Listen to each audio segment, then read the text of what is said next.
Hello, I'm Warren Hall, the National Manager of Support Services for the American Liver Foundation.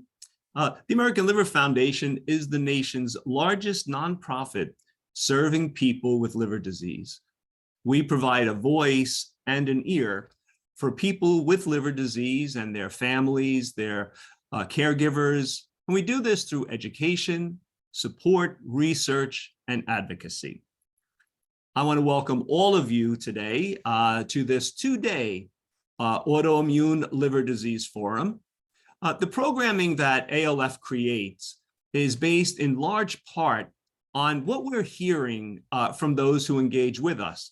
That's why I said ALF is also an ear, because the topic of autoimmune liver disease quite often rises to the surface, and the various components of that we'll be talking about over these 2 days, hence the creation of this forum.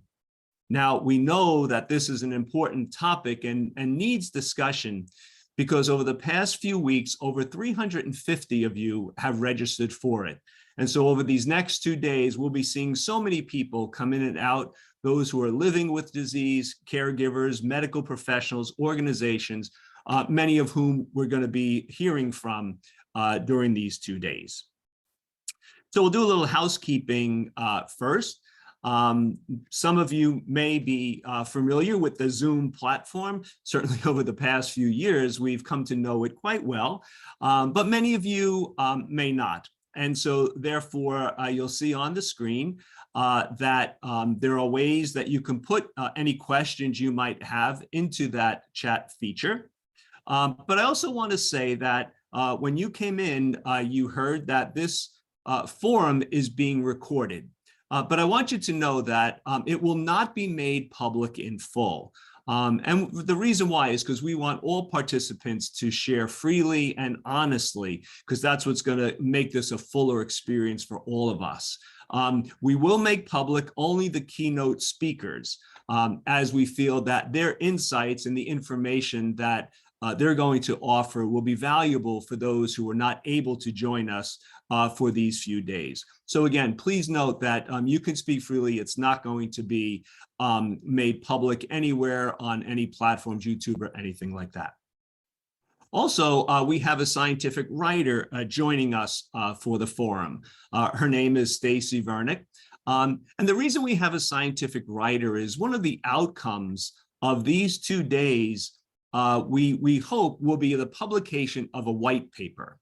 Now, a white paper is a research-based study which addresses a particular problem or problems, but also includes action items. A problem is just a problem until you put in ways that you seek to address this. And that's what this white paper is going to do. We'll have action items to seek, hopefully, resolutions to the issues that arise these days. So what we do in these 2 days will really have real world implications to the wider hepatology community, as well as just those who are here present. Okay. So much of the programming that we're able to provide would not be possible without the generosity of our sponsors. So we'd like to play a short video now from our forum's lead sponsor, which is Ipsen Pharmaceuticals.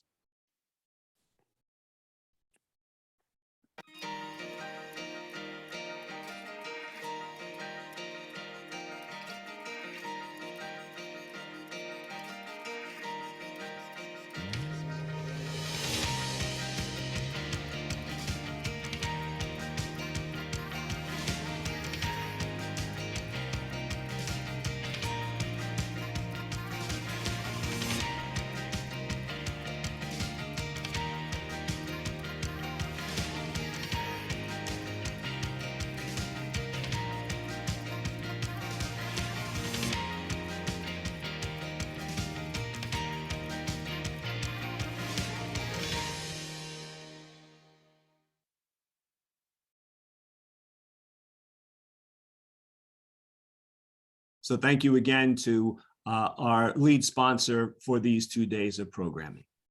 It's now my pleasure to introduce to you the CEO of the American Liver Foundation, who will provide her own welcome and her opening remarks. I'm going to be jumping right across the country because I'm in New York and Lorraine is all the way across the country in California. So Lorraine, take it from here.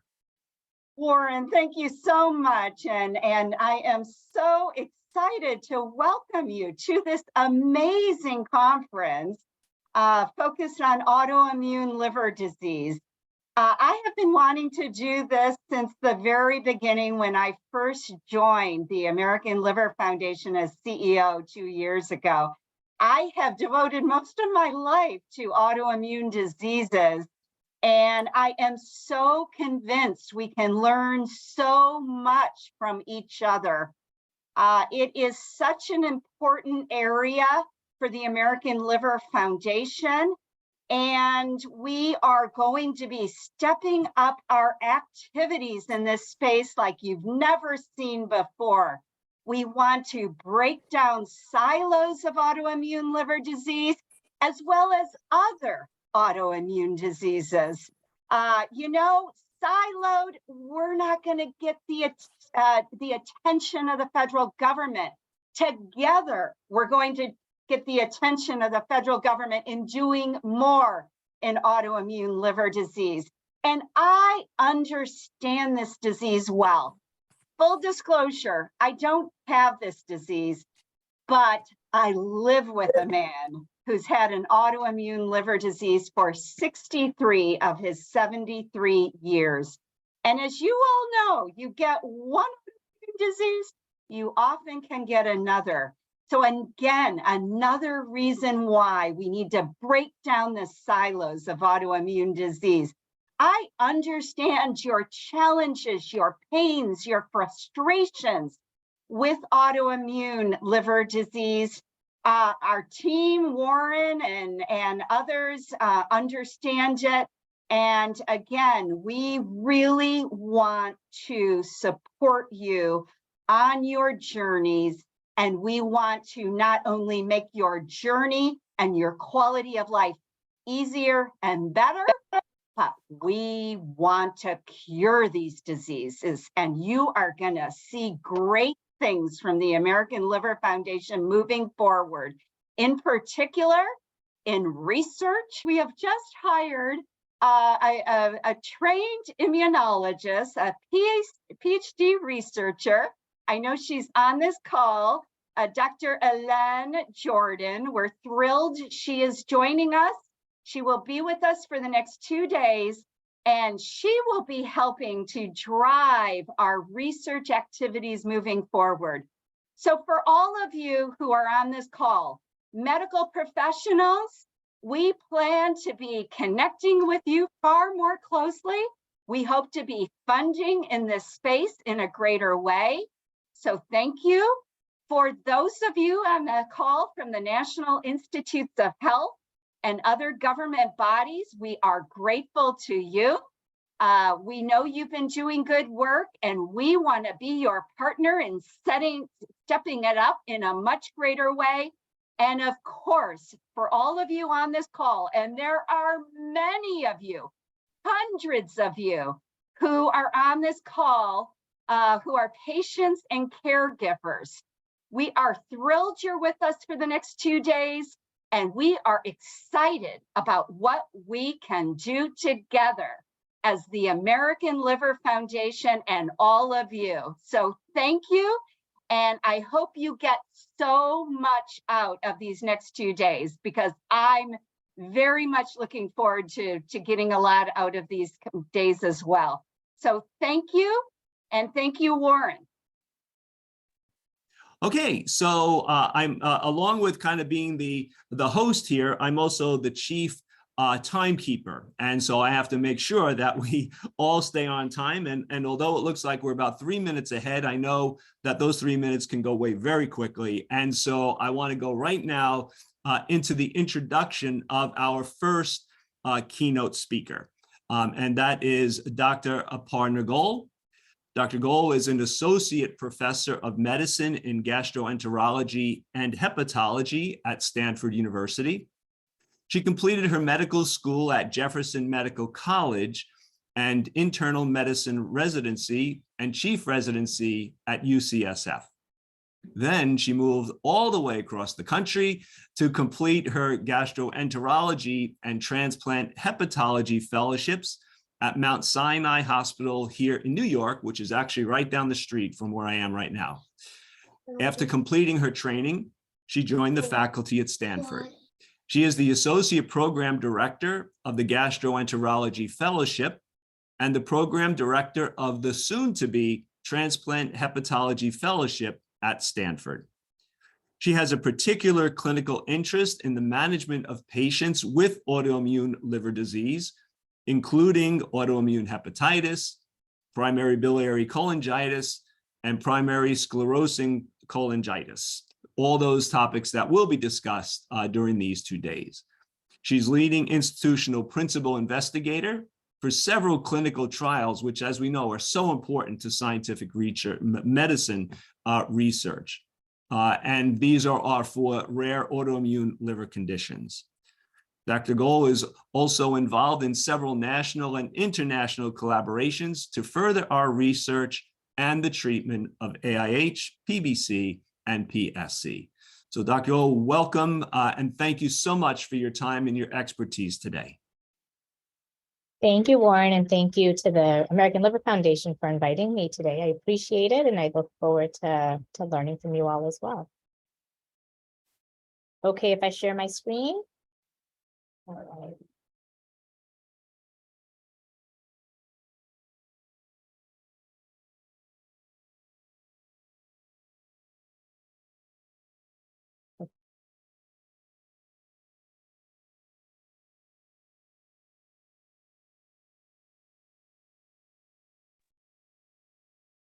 Okay, does this display work okay? Can everyone see the screen? Yep, you're all good, Dr. Goel. All right, great. So thank you again. So I want to focus my talk today on improving outcomes along the care continuum in cholestatic liver diseases and really target opportunities for both patients, caregivers, and providers to help just further improve the care we can provide our patients. I'll be focusing specifically on PBC and PSC. I know Dr. Dietrich tomorrow will be focusing more on autoimmune hepatitis. I have no relevant financial disclosures. I am the institutional PI for several studies, as mentioned earlier. So we'll begin by talking about PBC, and I'll review the diagnostic journey of many of our patients from a healthcare provider perspective, and also from hearing from my patients' struggles, the current disease management and symptom management and opportunities for improvement. And then we'll switch gears to talk about primary sclerosing cholangitis, PSC, discussing the diagnosis, the management options we have currently for both disease and symptom, and the pharmacologic pipeline. So we'll begin with primary biliary cholangitis. As you all know, primary biliary cholangitis has a prevalence of about 40 persons per 100,000 in the United States and predominantly affects women in the ages of 50 to 60. The most common symptom that we tend to see is fatigue in over 2/3 of our patients and pruritus in over half of our patients. A minority present with jaundice when their disease has progressed significantly. The most common autoantibodies, blood serum antibodies that we detect, and this is sort of a serologic hallmark for PBC, is an antimitochondrial antibody. And that tends to be positive in over 95% of our patients. In about a quarter of our patients, we can also detect these other two antibodies, which have become commercially available, the anti-GP210 or the SP100 antibodies. These antibodies are seen in about 25% of our patients, but in those that do not have an antimitochondrial antibody, it can be detected in up to 50% of those patients. The most common coexisting autoimmune conditions, as we mentioned earlier, autoimmune conditions that tend to occur with PBC are Sicca syndrome, so dry eyes, dry mouth, which tend to be present in about half of our patients, thyroid disease, both hypo or hyperthyroidism, arthritis, sometimes sort of labeled as an undifferentiated connective tissue disease, and either Sjogren's or scleroderma seen in less than 10% of our patients. A biopsy is diagnostic, although not required, and I'll get into that. And if an ERCP or an MRCP is produced, so either endoscopic procedure or an MRI is pursued for further diagnostic information, these tend to be normal in our patients with PBC. Now, the diagnosis of PBC relies on 3 criteria, and you have to meet 2 of the following 3. So the first is a persistent elevation in the serum alkaline phosphatase to at least 1.5 times the upper limit of normal for 6 months. The second is the presence of a serum antimitochondrial antibody of a titer over 1 to 40, or the other two commercially available antibodies that are present now, the anti-GP210, SP100, or you can actually also include an elevated serum IgM level here. And the third is a liver biopsy that's consistent with PBC. Now, you only need to meet 2 of the following 3 criteria to establish a diagnosis of PBC. So if you meet the first 2 criteria, you don't necessarily need a liver biopsy to confirm the diagnosis. Now, the spectrum of PBC is quite wide, and as mentioned earlier, it's a chronic progressive liver disease. Many times, antibodies are present even before our patients present with symptoms or with abnormal labs. This is sort of referred to as the silent phase of PBC. So you might have serum antibodies that are detected for, other reasons. You're being worked up for arthritis or other symptoms that you might be having, and an antimitochondrial antibody is incidentally detected, but laboratory values are still normal. This is quite early and sort of a silent phase of the disease. And then as the disease progresses and there's some destruction of the intrahepatic bile ducts, laboratory values begin to become abnormal. And the most common laboratory values that are abnormal are those of the alkaline phosphatase or the GGT, the gamma glutamyltransferase. Those are the 2 most common antibodies, or the 2 most common liver enzymes that tend to be abnormal.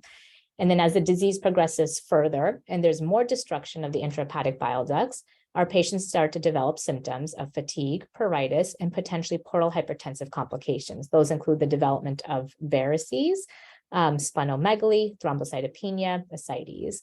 And as the disease progresses further and there's development of cirrhosis, the liver can fail and ultimately, without a transplant, can potentially lead to death. So in practice, most patients tend to be diagnosed in the asymptomatic to symptomatic phase. And I would probably say in my practice, most patients are diagnosed in the symptomatic phase when they're being worked up for pruritus or other laboratory abnormalities or symptoms that they're having.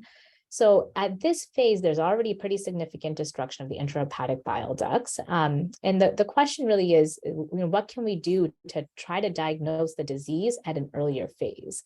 And I think there's a few opportunities here that we can all consider.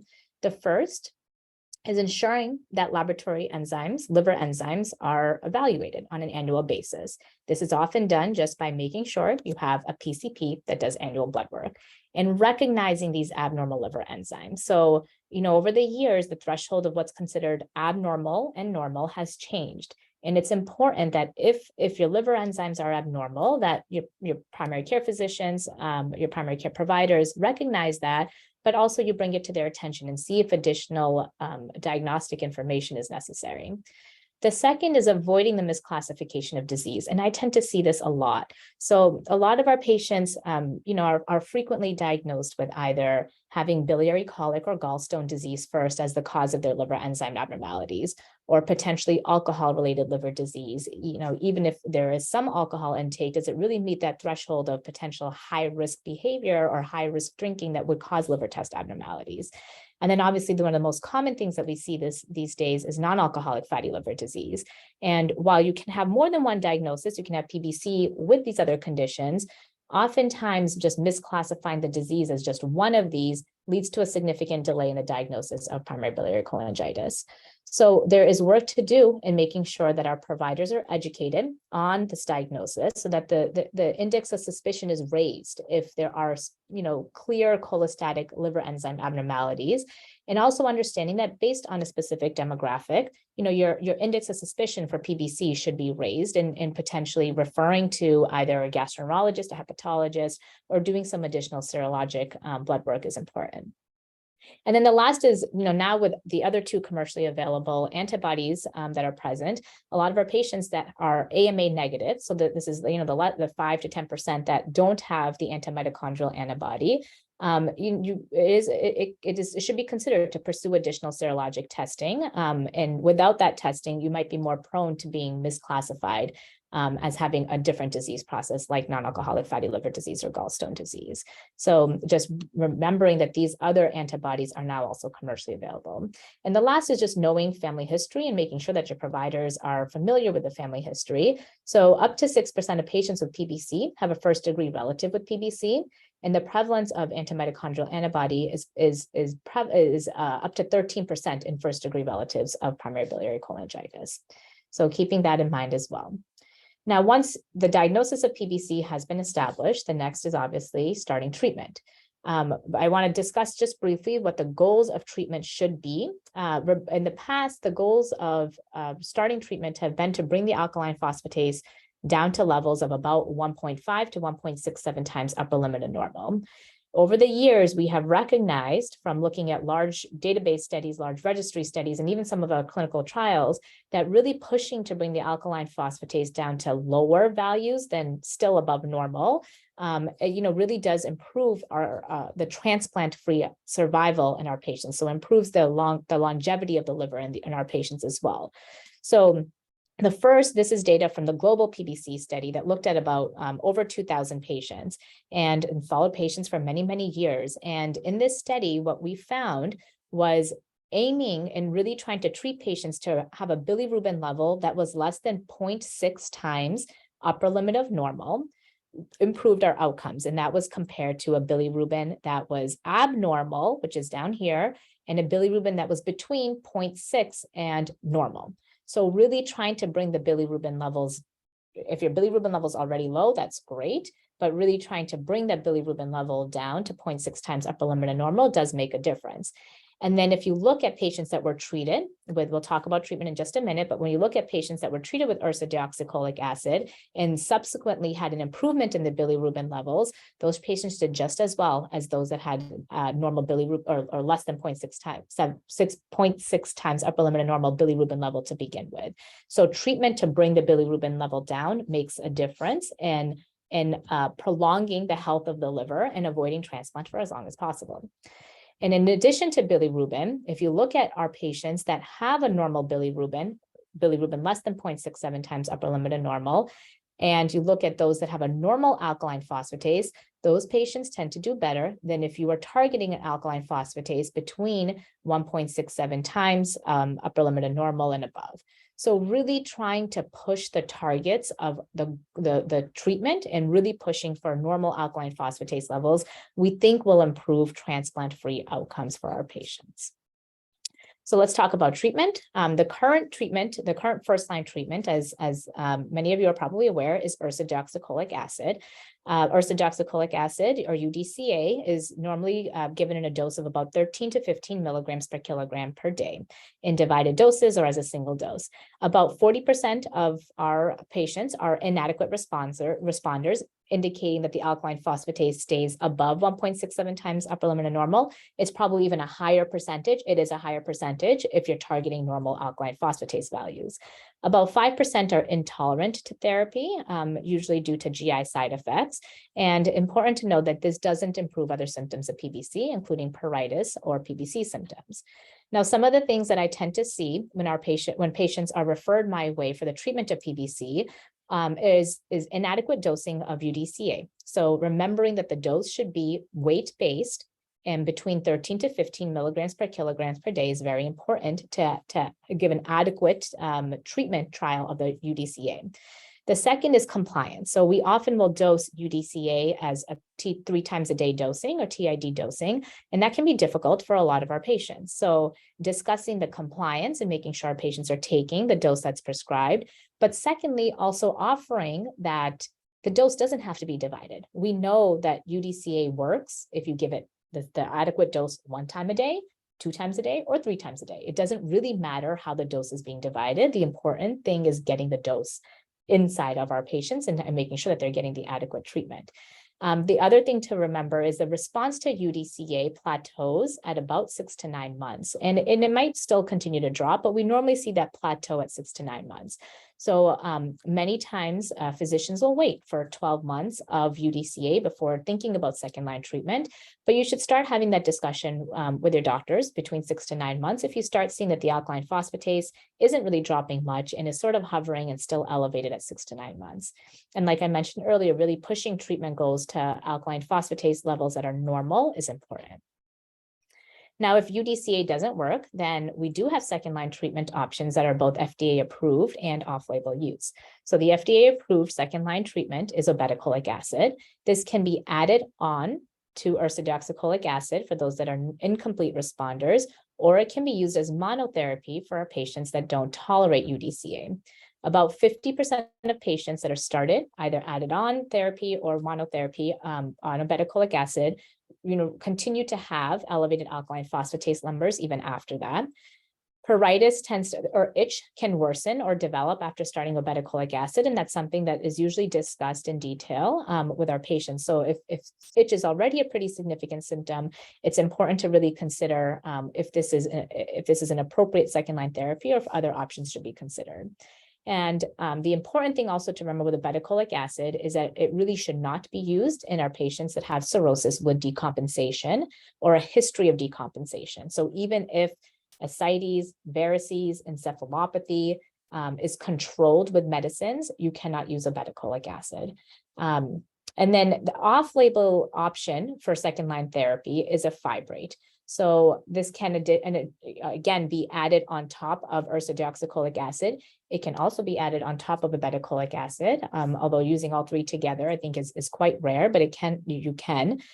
But it is used, again, in patients that don't have a response to ursodeoxycholic acid or obeticholic acid. And similar caveat to obeticholic acid, you really have to be careful about using it, and you should not be using it in patients that have cirrhosis with decompensation. So fibrates and obeticholic acid, while good second-line therapy options in terms of treatment, you really have to take into account patient symptoms, the stage of their disease, any comorbidities that they might have.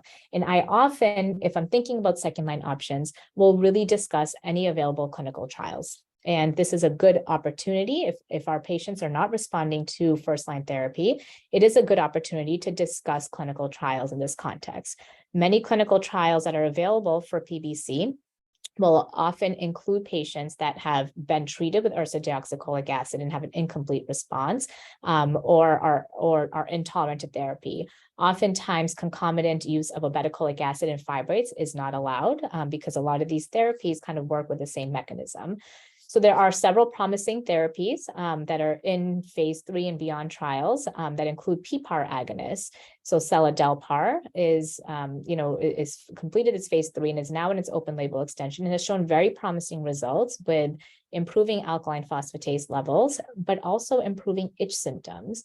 Elafibranor and saroglitazar are also PPAR agonists, so work in a different mechanism of action than the obeticholic acid and ursodeoxycholic acid do, but similar mechanism as the fibrates. And we really have seen a pretty uniform response that we've seen with the use of other fibrates like fenofibrate and bezafibrate and some of these PPAR agonists. So really important to consider clinical trials when first-line therapy fails. And then lastly, if if disease continues to progress, then we obviously consider liver transplantation. Now, symptom management for PBC, like I mentioned earlier, a lot of our patients present with pruritus or itch and fatigue. The management of pruritus is very important for physicians to consider. And we do know that nearly half of our patients are probably under or untreated for their itch symptoms.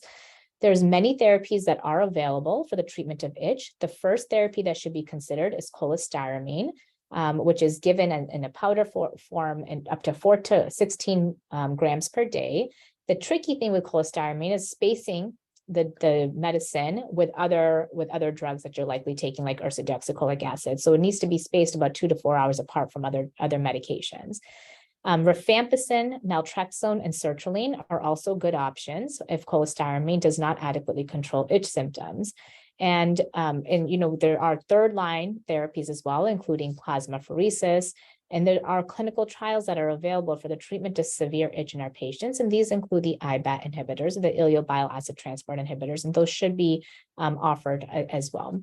So an opportunity for improvement for symptom management is making sure that symptoms are discussed at clinic visits. I think oftentimes physicians tend to focus on the objective alkaline phosphatase and bilirubin values and don't necessarily then, say the last 1 minute of the visit to talk about itch and don't really have that time to delve into the severity of itch, how it's affecting quality of life, and what other treatment modalities should be offered to help control itch. We know that from clinical trial data and from the off-label use of fenofibrate and bezafibrate, that PPAR agonists improve pruritus. They improve the itch from PBC as well. And as I mentioned earlier, there are clinical trials available. The IBAT inhibitors are being used to study improvement of itch in PBC patients. The second most common symptom, actually, this is the first most common symptom, and me talking about disorder says something because it's hard for us to manage this. We don't really have good techniques to manage fatigue. There's some programs that are looking at exercise and mindfulness to help improve the fatigue, which can be really, really disabling for our patients. Requires patients to take time off of work, schedule naps during the day, limit social activity, limit vacation time, and can really, cause significant difficulties in quality of life. So it is an important symptom that we need to start understanding how to treat better. Many of our support organizations offer, methods to help improve fatigue or help control fatigue, and patients will often comment on what works for them on these forums as well. But, truth be told, we don't have a good way to manage this. And I think this is a true opportunity for both industry, for physicians, for our patients to start to explore what works and what might not for the improvement of fatigue and PBC.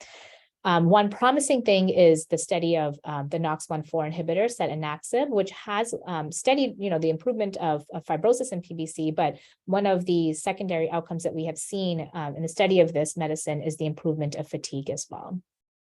Now, obviously, other things that can impact quality of life for PBC include the fear and anxiety of having the disease itself. So, am I going to need a liver transplant? When am I going to need it? Am I ever going to develop symptoms? How is this going to affect my life? Am I going to be able to see my kids grow up, my grandkids, et cetera? And then the brain fog and the cognition effects are also something that we hear about a lot, and we don't have any management strategies for. So lots of opportunities for improvement when it comes to managing the symptoms of PBC. One of the things that I feel like we should focus on is personalizing the care of our patients with PBC. So really understanding the profile of the PBC patient in front of you. Is the patient responding to ursodeoxycholic well? And do they have a normalization in their alkaline phosphatase? The risk of needing a liver transplant in the future really does go down. Evaluating the degree of fibrosis or scarring in the liver on a regular basis. And there's great tools to do this now with transient elastography or fiber scans that many of us have in the office, really focusing on symptoms and understanding other risk factors for disease progression, including other comorbid liver conditions like alcohol-associated liver disease or non-alcoholic fatty liver disease. There are lots of risk models that exist to actually look at, age, blood tests, response to therapy that can kind of help discuss with the individual patient in front of us, what is that person's risk of needing a transplant in the future or having more progressive disease and decompensation in the future. And it's important to use these tools that are already available to start having those discussions to alleviate potentially some of the fear and the anxiety and improve quality of life or help patients plan for an appropriate quality of life going forward. So looking at PBC, lots of opportunities to improve care along the continuum of the disease, but it really does require close collaboration between our patients, the physicians, industry, and also the FDA in terms of the outcomes that we're studying. So just to summarize, in terms of improving timing of diagnosis, looking at early identification of abnormal liver enzymes and reacting to them, serologic testing with the other commercially available antibodies if AMA is negative, and avoiding misdiagnoses. When looking at disease-modifying therapy, ensuring an adequate dose and compliance of ursodeoxycholic acid, treat to normal alkaline phosphatase levels and bilirubin levels less than 0.6 times upper limit of normal, and really consider clinical trials if first and or second line therapies fail. And when looking at symptoms and quality of life, really assessing and managing pruritus or itch, which is very frequently undertreated, validating fatigue symptoms, providing organizations and resources for our patients, and discussing individualized risk. So that's a summary of PBC. I'm going to switch gears in the last 10 minutes or so and discuss primary sclerosing cholangitis, or PSC. The incidence is about 1 to 16 persons in about 10,000. A little bit on the flip side, this tends to affect men, 70%, predominantly affecting men in the ages of 30s to 40s. About half of our patients, so in contrast to PSC, about half of our patients are asymptomatic. So, detected based on abnormal liver tests or incidental finding on radiography. About 10% present with abdominal pain, 5% with itch, jaundice, or fatigue. Coexisting diagnoses, as you know, is prevalent, especially inflammatory bowel disease. Ulcerative colitis tends to be more common than Crohn's disease. And then other autoimmune conditions, including scleroderma or mixed connective tissue diseases, tend to be less common. A biopsy is not diagnostic for PSC, unfortunately. There's lots of variability in the diagnosis based on what we see on histology. But endoscopy, an ERCP or an MRCP tend to be diagnostic for PSC. And here are just some images from both an MRI, an MRCP, and an ERCP, and classic characteristic findings of the string on a bead appearance. So strictures alternating with dilations of the intrahepatic bile ducts appear. PSC, what makes this difficult, a very difficult disease to both study and treat, is that it's an incredibly variable disease. It is chronic and also slowly progressive, and has many, many clinical subtypes.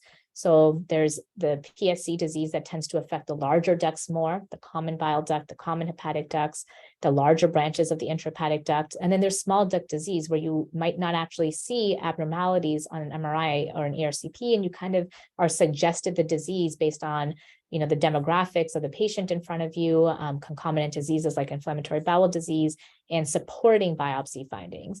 There is PSC that's not associated with IBD, which perhaps acts a little bit differently. There's PSC that overlaps with autoimmune hepatitis that maybe acts differently as well. And then there's PSC where IgG4 levels tend to be positive, and separately IgG4 cholangiopathy. So not all PSC is the same. And this is what makes it very hard for both clinical trial enrollment and for both disease management. And I think that, there is a lot of work being done on this, but I think we really have to think about how to improve the classification of PSC, because the treatment, depending on the disease phenotype, is likely variable. There's a heterogeneity of autoantibodies in PSC. So unlike PBC, where we can rely on the antimitochondrial antibody to make the diagnosis in up to 95% of our patients, we really can't rely on antibodies to make a diagnosis for PSC. There are antibodies that support the diagnosis, and the ANCA or the p-ANCA tends to be the most common one, but is not diagnostic of PSC.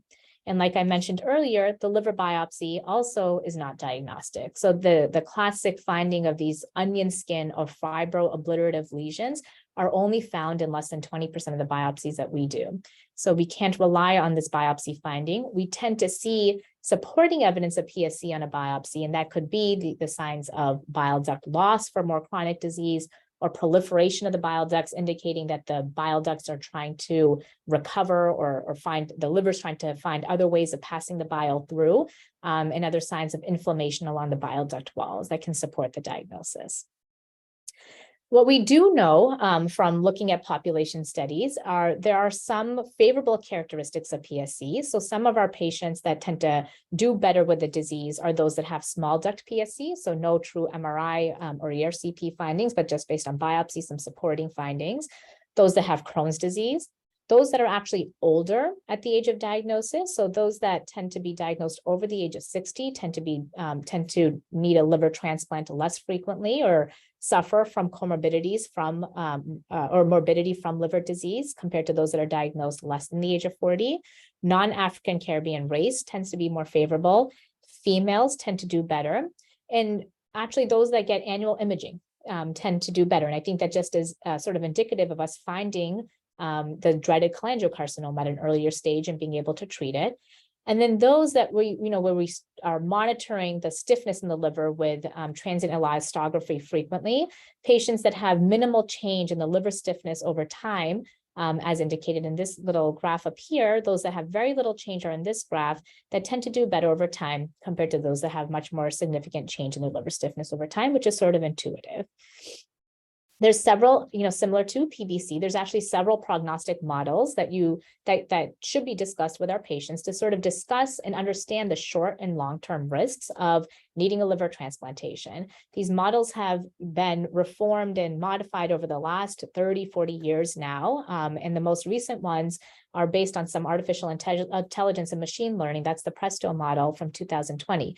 Sort of looking at all these models, the things that they have in common are looking at the age, some liver function characteristics, like what your bilirubin is, what the albumin level is. Some actually look at, a controversial test at the biochemical remission outcome, the alkaline phosphatase, in the presence of having portal hypertension. So whether that's variceal hemorrhage or whether that's thrombocytopenia, and then potentially how long you've had the disease for. So looking at those variables kind of can provide a risk to our patients so that they can also, you can potentially alleviate some of that fear and anxiety they might have about the diagnosis, but also help, have a realistic conversation about what the disease might look like for that specific patient in front of you.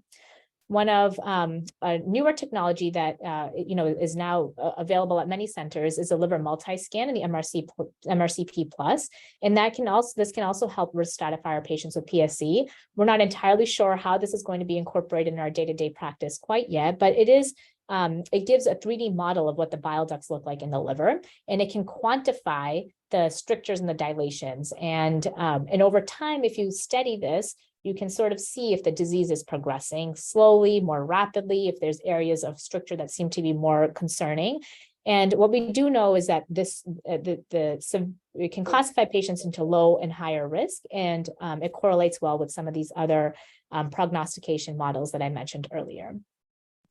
Unfortunately, in PSC, there are no current therapies. So ursodeoxycholic acid is commonly used in the dose being between 17 to 23 milligrams per kilogram per day. And we do see that, it can improve liver chemistries, but there's not necessarily a change in liver transplantation rates or survival benefit. At high doses, and I do caution our patients that are getting too much ursodeoxycholic acid, there might be actually more harm done than benefit. We will often require ERCPs for those that have more significant biliary strictures in the extrahepatic ducts. And then obviously liver transplantation remains our sort of curative potential treatment, with over 50% of patients requiring liver transplantation within 15 years of diagnosis. So the exciting thing is that there's lots of clinical trials that are available in PSC, and tons of opportunities for disease modulation that exist that are targeting all these different factors that might play into both the development of PSC and potentially the progression of the disease going forward. And we don't have time today to discuss all these clinical trials, but there are many, many that are available. And I often will encourage my patients with PSC to think about clinical trials. And even if one is not available at the center where they're getting treated, really consider, speaking with a doctor at another center to really try to see, depending on the disease state, the other comorbidities, the other symptoms present, if any of these therapies, the extent of IBD disease and how well controlled that is, if any of these trials might make sense. So, hopefully we'll be able to talk about some of these trials during the panel breakout session, but I don't have much time today to discuss everything. Again, symptom management, so managing the pruritus, and this is the same list of therapy that we discussed earlier for PBC, but managing pruritus or itch is very important for our PSC patients. Oftentimes, if there's a new stricture that's in place, getting that ERCP to open up that stricture can actually help alleviate symptoms. The interesting thing with PSC is that the liver test abnormalities actually tend to correlate a little bit more with itch symptoms than they do with PBC. And again, with fatigue, really no good studies on how to manage the fatigue in our PSC patients, but I often will point our patients to, great support organizations, including PSC Partners, PSC Support, which is a UK organization, the Global Liver Institute, and there's some Facebook groups that some of my patients participate in as well. So lots of opportunities, again, to improve care for PSC. The first is, can we improve the diagnosis and the classification of PSC? And how can we monitor progression with more novel technology that doesn't require biopsies going forward, and incorporating that as clinical trial outcomes potentially as well. We have so much work to do when it comes to disease modifying agents, because we don't have treatment. We don't have a cure yet for PSC. So there's much exciting work being done in this arena. And I hope that we have some promising data soon. And then really focusing on managing symptoms, quality of life by individualizing risk to our patients, validating fatigue symptoms, explaining any pain symptoms they might have, and encouraging patients to participate in some registry studies that are actually monitoring, symptoms, diet changes, and whatnot. And I really hope that the future of PSC, we're really able to help answer these questions specifically for our patients. This is a patient that I just had recently in my clinic who had a laundry list of these questions that are all such valid questions. Is this bad disease? What do I do? Will I get cancer? Will UDCA help me? Should I change my diet around? When do I need a transplant? Should I actually have kids?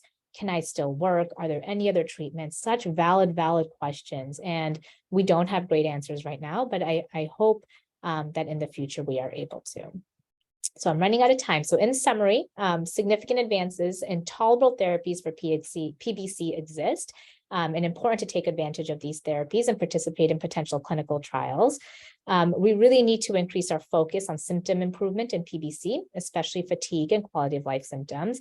And in PSC, lots of clinical trials that are available that both will help enhance our understanding of the disease pathophysiology, the classification of the disease types, and help us understand some surrogate markers for appropriate outcomes instead of relying on the alkaline phosphatase.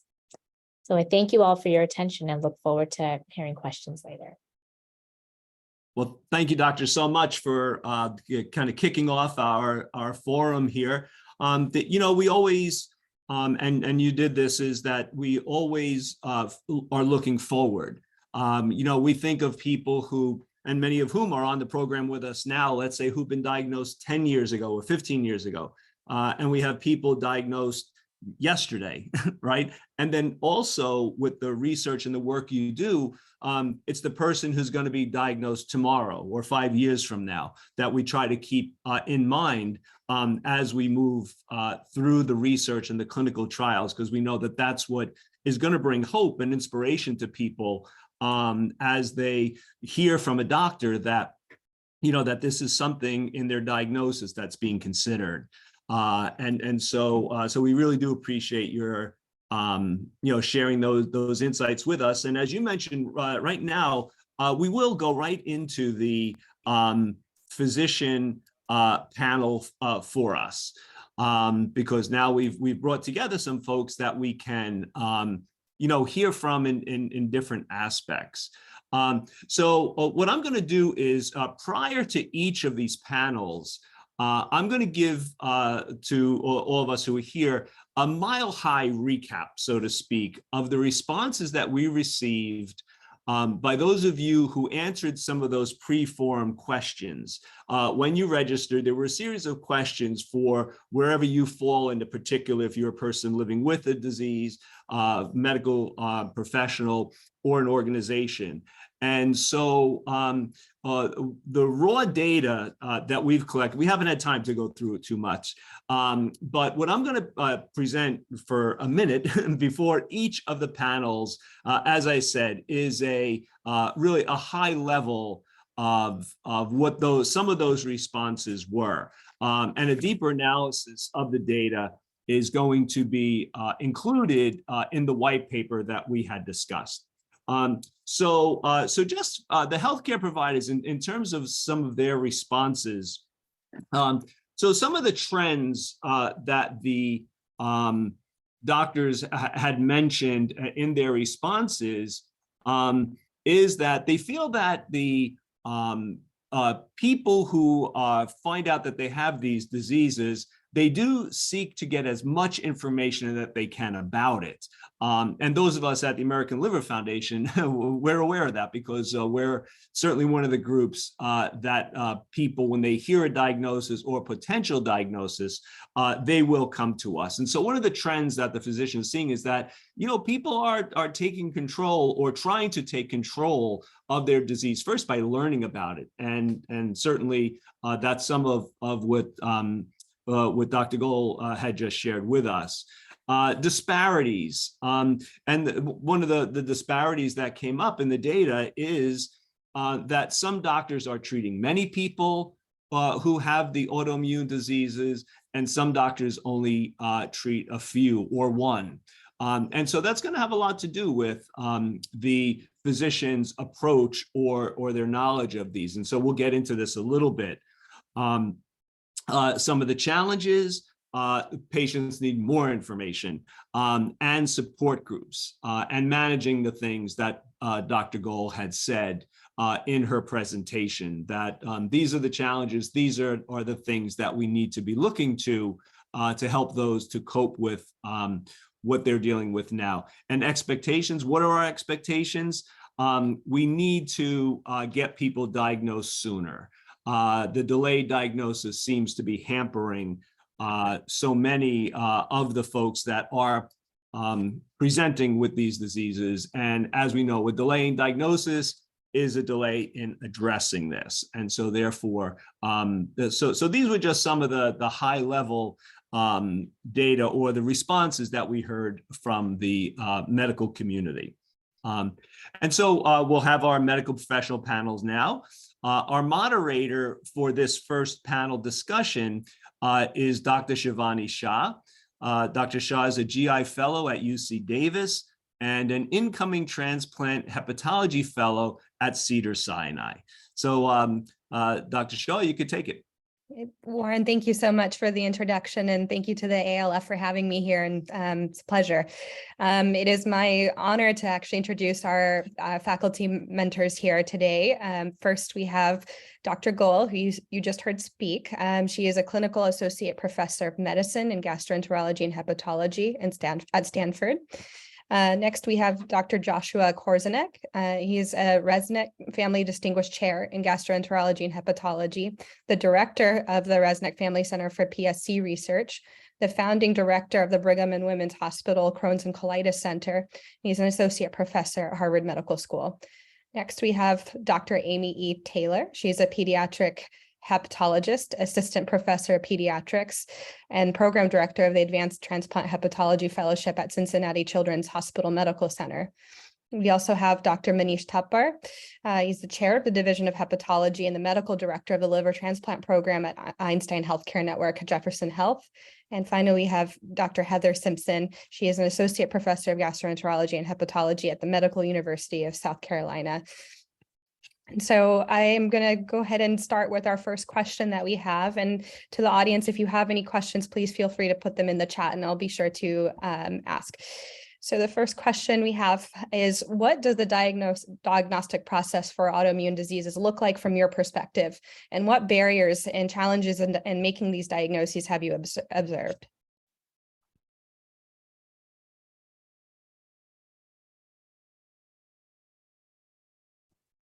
You want me to take a shot, Shivani, or you want to call out somebody? I was hoping for anybody to take a shot, but yes, Dr. Thapar, why don't you take a shot?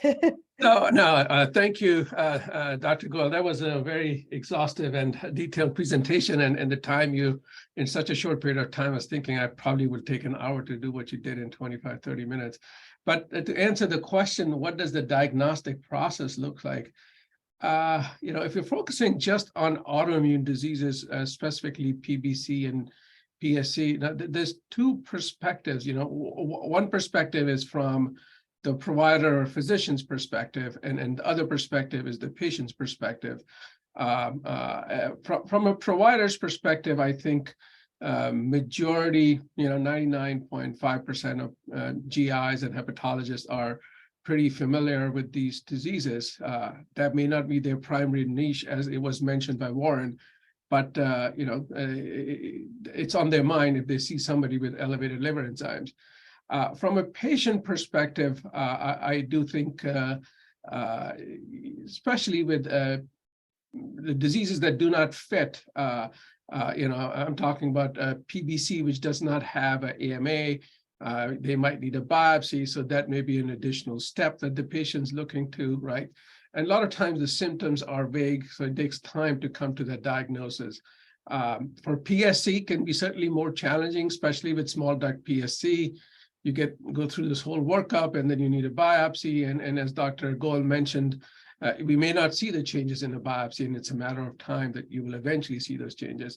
So it could be a little bit more challenging from a patient perspective, especially with these PSC kind of diseases. So.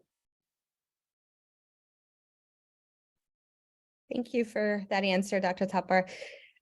So my next question actually is for Dr. Taylor, and wanted to, especially the interesting pediatric population, have you seen that patients have been misdiagnosed with other diseases prior to seeing you? Well, that's a great question. I would say one of the diagnostic challenges in pediatric autoimmune liver disease is the common overlap between primary sclerosing cholangitis and autoimmune hepatitis. To some extent, it's fairly straightforward for patients and families and for the physician to be able to help make those if you have very characteristic diagnostic features. But there is that overlap in 30% of our patients with PSC. And so I think that ends up being one of the diagnostic challenges. I have seen patients with other diagnoses or who have been diagnosed in other settings. I think that if you have a patient who has advanced fibrosis to some extent, who has portal hypertension or hypersplenism, I've seen patients go to hematology first before getting to us, and kind of looking at that. And so I think that there have been misdiagnoses or some delays in diagnosis. I think another challenge in pediatrics is that sometimes the younger kids can't tell you necessarily what's going on, and so it's a lot of on the parents and the caregivers and the physician to really to advocate for the child and to really to work at a diagnosis for that. The same question applies to you as well, Dr. Simpson and Dr. Goel, if you've also noticed the same change in delay in diagnosis. Yeah, I think so. One of the more common delays, this prevalence of now non-alcoholic fatty liver disease, I think in some ways is helpful, in other ways it's not helpful. So I think it raises the suspicion of, hey, abnormal liver tests, I should do something about this. I should get an ultrasound. But I think oftentimes there's this probably inappropriate anchoring to that diagnosis if the ultrasound shows a little bit of mild steatosis, and that becomes the explanation for an alkaline phosphatase that's 500, which is probably not accurate, right? So I think, but I also think that there is now an increased recognition of abnormal liver tests and a desire to react on it. So it's a double-edged sword in some ways. I often, for our PBC patients in particular, tend to see misdiagnoses for, like I mentioned earlier, gallstone or non-alcoholic fatty liver disease before they come my way. And oftentimes, they've come to me and we go back and we look at liver enzymes from a decade ago, and their enzymes have been abnormal for such a long period of time, and they've had disease for so long that's just been misclassified. For PSC, I think because there's often concomitant IBD, a lot of our patients are managed with a gastroenterologist already, and the index of suspicion then for PSC is higher because they're used to monitoring. There's a lot more monitoring of liver enzymes, especially if they're on therapy for the IBD. So I think the diagnosis or the workup for PSC actually begins earlier for these patients, but it can be difficult to diagnose the disease in a subset of patients or to understand what to do about it once it is diagnosed. I'm going to say that I think the overlap syndromes, easily sometimes get missed sometimes. I mean, I've even inherited patients from, a previous hepatologist, and I think sometimes you get a new fresh set of eyes on things and you kind of look at it a little different and go, gosh, why did this guy's LFTs never, completely normalize? He's been on treatment for his autoimmune hepatitis, and kind of went back, looked at the biopsy and go, there's some features maybe that kind of suggest PBC. So add some ursodiol and all of a sudden, boom, the liver enzymes completely normalized. So I think it's just a very complex spectrum of disease that makes it very challenging. And, they don't always follow, diagnostic criteria. I mean, you can obviously have a biopsy that suggests autoimmune or PBC, but your serology may suggest something else. So I think it's important to remember to treat what you're seeing histologically and not completely, I mean, the serologies are helpful, but they're not always, that's not always enough to diagnose it. So I think personally, I move towards biopsying a lot of my patients just because I think it's another really important piece of information that can help clarify the diagnosis and help with, especially with those overlap syndromes. Thank you both for, thank you all actually for those answers. It's seemingly really tough, especially when it comes to complex disease and comorbid diseases and overlap syndromes. I have a question from the audience for Dr. Goel, actually. What is the recommendation for following a patient that has an elevated antimitochondrial antibody that is asymptomatic with normal liver enzymes? Yeah, that's so tough. So oftentimes, this is the sort of silent disease that we see. And is it truly silent? How do you know unless you've had a biopsy? And, could we, if we did a biopsy in a patient that had positive antimitochondrial antibody, although the liver enzymes are normal, but you see a little bit of disease activity in the liver, what do you do about it? It's a discussion with our patients. And depending on family history, how, what the risk of maybe a family member was and how rapidly they progressed, I will often monitor liver enzymes every 6 to 12 months. And make sure that those liver enzymes included GGT, because oftentimes the GGT can start to become abnormal sooner than the alkaline phosphatase does. But I will monitor that. And the minute the liver enzymes become abnormal, I have something to, monitor with treatment going forward. And then I'll start therapy at that point. But 6 to 12 months, you can probably start at 6-month intervals. And if things look stable for a long period of time, you can go decades with a positive serology and normal liver enzymes, decades. So I wouldn't recommend starting therapy unless there's a true reason to. Thank you, Dr. Goel. I have a question from the audience for Dr. Taylor. Is congenital hepatic fibrosis an autoimmune disease, and what is the prognosis for both? That's a great question.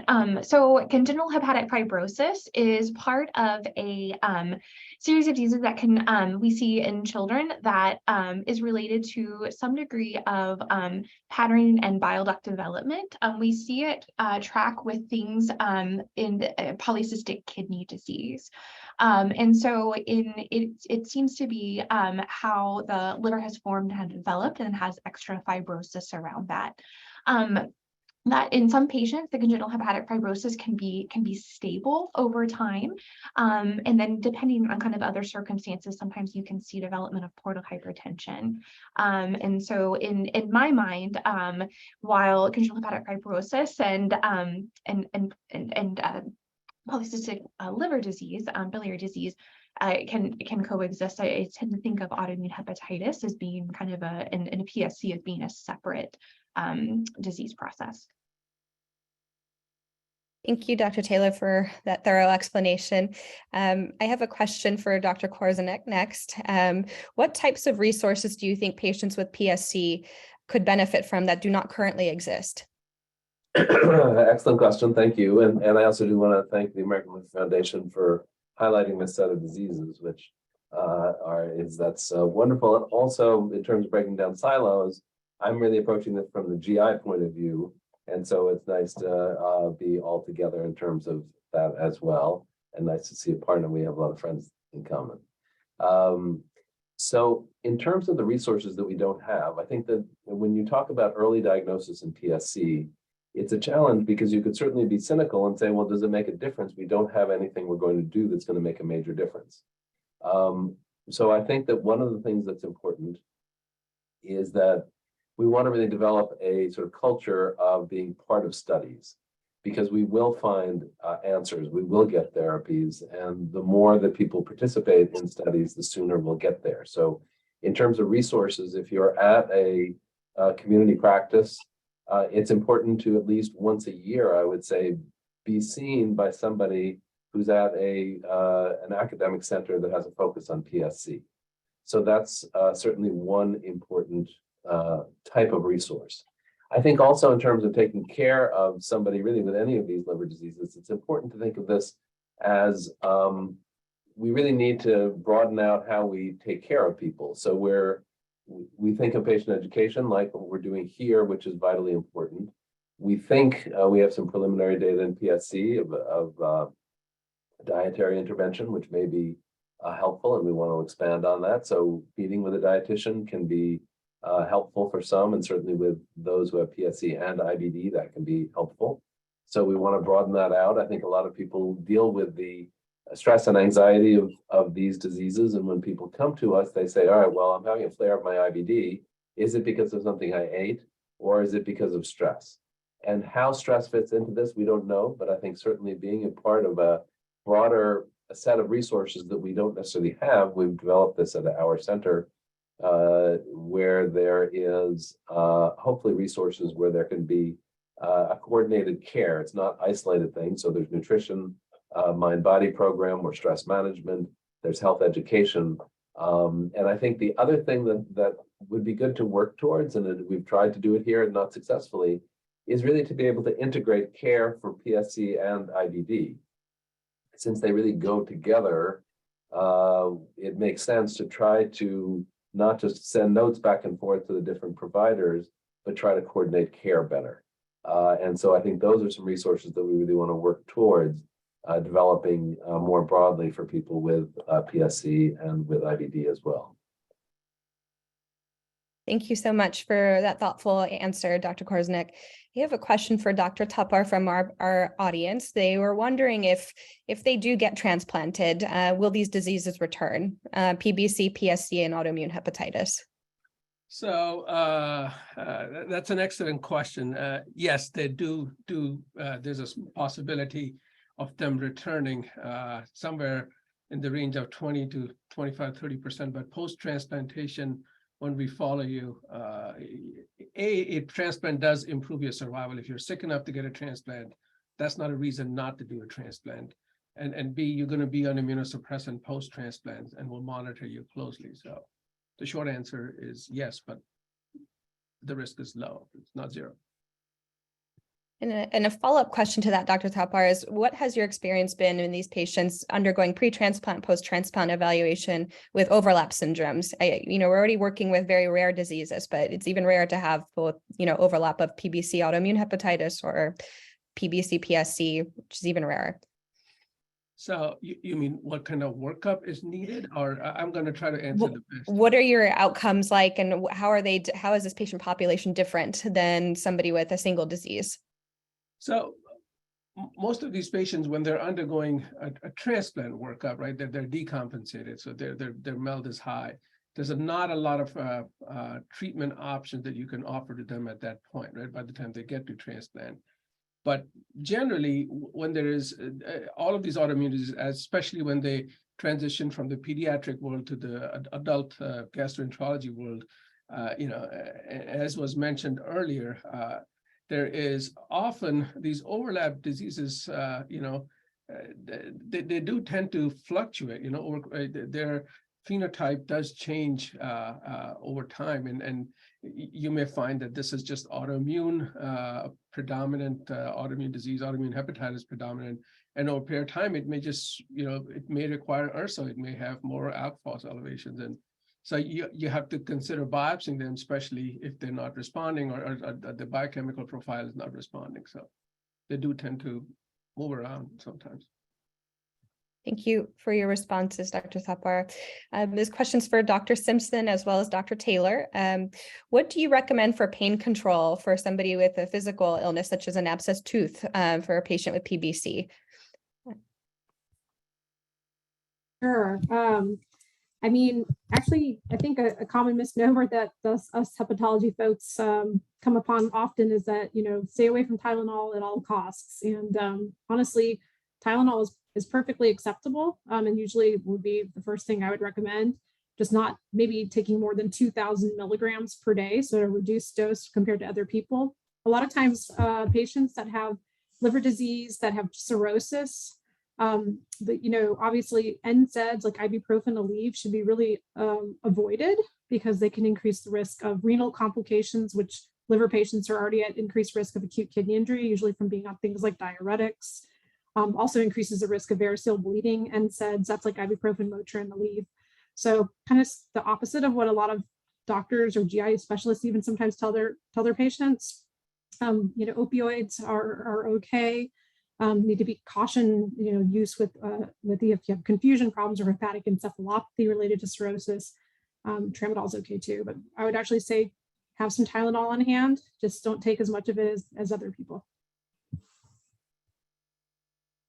All right. So with the caveat that we in the pediatric community typically don't see PBC, but see PSC and autoimmune hepatitis. I would say in general for kids, it's especially important to talk with the pediatrician or the hepatologist with any type of medications in these types of situations.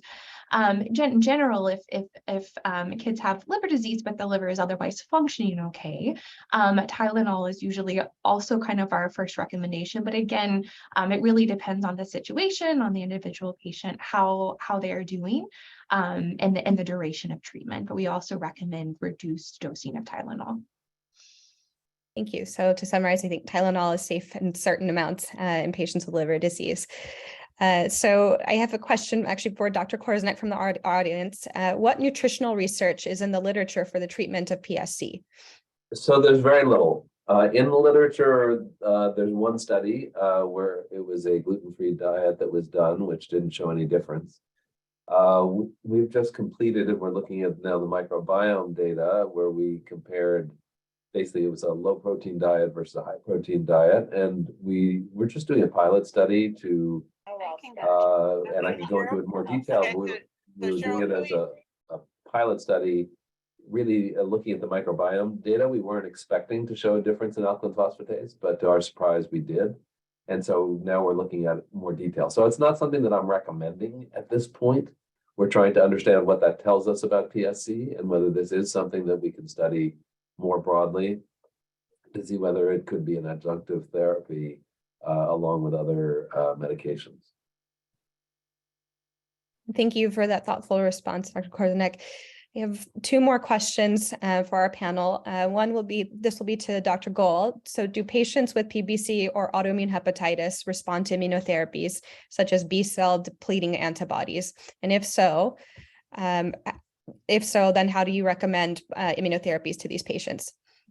That's a very good question. So different diseases and so PBC, we don't think that there's significant response to immunosuppression medicines or B-cell depleting therapy. So, steroids have been studied, budesonide has been studied for it, other immunomodulation has been. There are actually clinical trials that are looking to regulate the immune system a little bit more by targeting that antimitochondrial antibody, the PDC-E2 subunit, and trying to kind of block the increased, immune activity once that gets activated. So there is immune regulation, not from depleting B-cell therapy, but from really targeting the way that the antibodies may be activated in our body. So that's for PBC. For autoimmune hepatitis, yes, B-cell depleting therapy we know works. The problem is that it's very difficult to give, and we save it for very, very, very refractory cases. So rituximab has been studied in autoimmune hepatitis, and in the few times that it's been given in the case report literature, it does work. And the problem is that it's a pretty hefty drug, and it's an infusion, and the intervals in which we have to give it, we're not really sure, and it really depletes the immune system. So if it was easier to give, and if we had more studies on it, I think it would be potentially more frequently given. That being said, there are additional clinical trials that are studying B-cell depletion. The last clinical trial through Novartis that was looking at B-cell therapy actually had a very difficult time enrolling because it's tough to understand how to really study it with standard of care head-to-head therapy with the current azathioprine that we have, and how to kind of randomize patients to arms that mandate a steroid withdrawal on one arm. So there've been very difficult study designs and very difficult to enroll clinical trials for some of these industry studies that are looking at B-cell depleting therapy for autoimmune hepatitis, but there are a handful that are being studied right now for autoimmune hepatitis. Thank you, Dr. Goel. And then this is the last question to every single panel member that we have. How can we reduce the patient burden and improve the overall patient experience? So I'll start with Dr. Goel and then we'll go to Dr. Korzenick next, then Dr. Taylor, then Dr. Tapar, and last Dr. Simpson. I think that forums like this and making your voices heard is incredibly important. So it requires collaboration from understanding what the frustrations are on our patients' ends, and recognizing that in our clinic visits we might only have 20-30 minutes to discuss some of these frustrations, but in these forums your voices are magnified, and there are other people listening, there's industry listening, there are people from the NIH listening. We hope that we can actually look at different outcomes if the FDA is listening as well, and really magnifying your voice to make sure that there's more funding that's given for research, and making sure that the outcomes that we're looking at are relevant outcomes for you. So I would certainly agree. I think that being active, being part of PSC Partners if you have PSC, being part of American Liver Foundation, advocating, I think that the thing that would obviously relieve the burden the most is if we came up in PSC with effective therapies. That will happen. It's not as if this is sort of a pipe dream way down the line. There's enough activity, enough resources. Well, we could use more resources, but enough activity and enough excitement at different ways of approaching this disease that we will come up with something. So that will reduce the burden. Short of that, what we need to do is also develop these other models of care where we have these broader set of resources, whether it's nutrition, whether it's mind-body kind of medicine to help with stress reduction, whether it's education as in these forums. I think these are all critical parts of care. I think that this is a great question. I think this is one of the key questions. And I think that, echoing what Dr. Korzenick and Dr. Goel said, I do think that these forums where patients, caregivers, stakeholders, industry, researchers, clinicians can discuss, hey, this is what we're seeing. These are the problems that we are seeing, and how do we work together, and how we collaborate and have partnership. And I love that in autoimmune liver disease, it seems to be all hands on deck to try and solve these problems together. I think that the other things that we need is, I think we need better implementation. So there needs to be a better way of implementing into clinical care scientific discoveries, and that patients, wherever you are and whoever you see, you have access to evidence-based treatment and diagnostic. I think we need to just deliver along with that consistent, reliable care.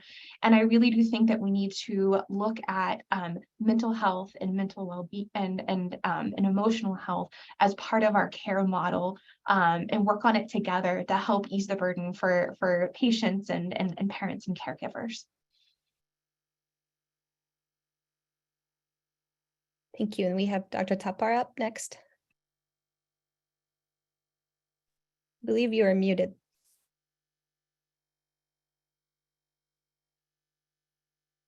I agree what has been said by previous panelists. I'm going to borrow from another rare disease, and their logo is "Research is the key to your cure," and I think you can apply that to any kind of rare disease, not just for PSC, but we have ongoing studies for PBC, for patients who have symptoms, who are fatigued, who have itching, or who are not responding. So I would definitely encourage you.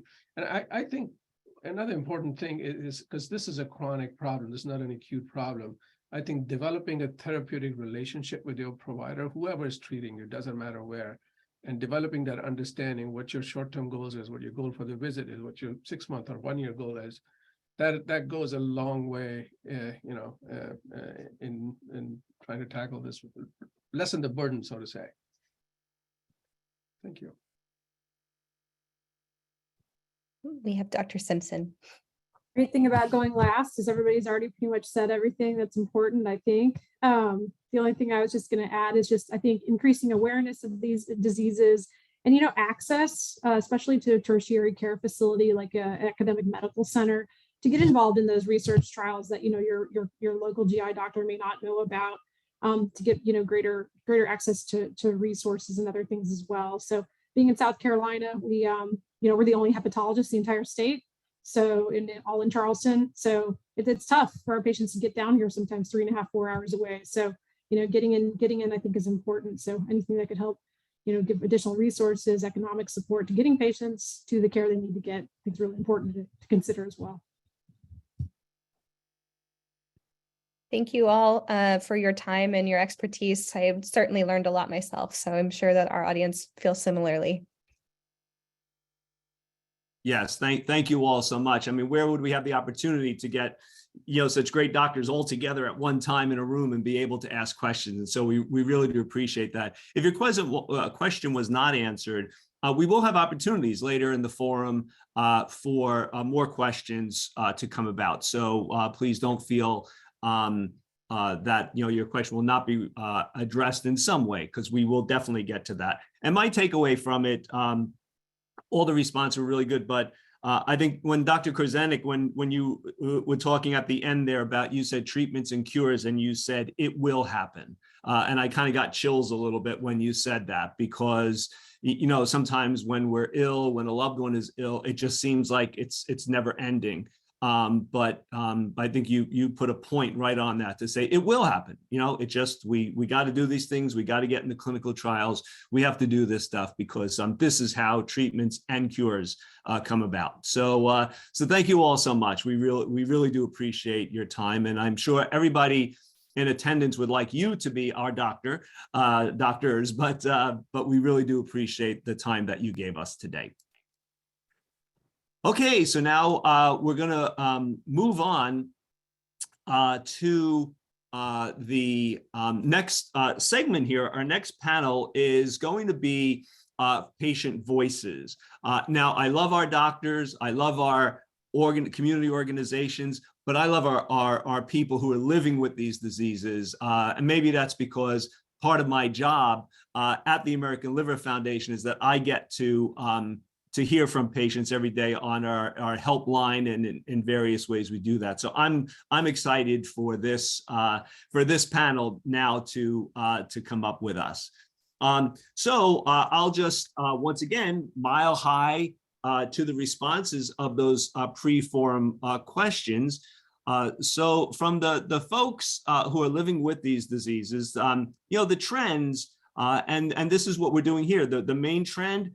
More information about the latest research. And I think that's partly because of the hope that it gives, as Dr. Korzenik just did, pain management and healthy living. So once again, I think those are the trends. Those are the responses that the people who are living with these challenges are offering to us. Disparities in two ways. One is in their medical care. And I think we addressed that before in terms of the, we just hear about one group of doctors being the only in the state who can deal with some of these things, and that's challenging, but also the disparities in support system. So many of the folks who are living with these challenges said that, some have very strong support systems and family and groups, and others don't. And so we have to try to do something to try to alleviate some of those disparities. Challenges, well, we just kind of spoke about them a little bit, that maybe some of the healthcare team not being able to give enough information for the people living with these challenges to know what's going on. They want more communication from their medical providers and teams.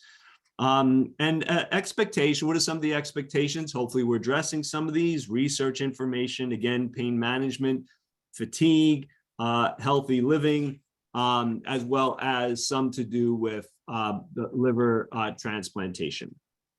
Okay, so that's, again, the mile high responses that we received to those questions.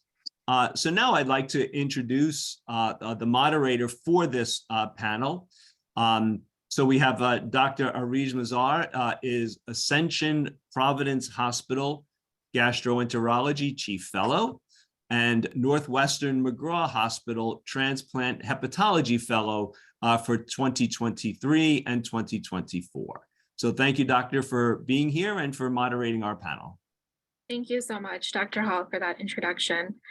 I just wanted to thank the American Liver Foundation for highlighting autoimmune diseases and for allowing me to be a part of this. Sorry about the glitches. It looks like I'm kind of disappearing into the background. And thank you so much to all of our panelists for being here. So I'm going to start by introducing all of our panelists. And then if you could briefly share your story for a few minutes before we ask a few questions. Our first panelist is Robin Turner, who is living with PBC. Welcome. Thank If you. you. Share your story. Yeah, so I was diagnosed in April of 2019, just shy of my 40th birthday.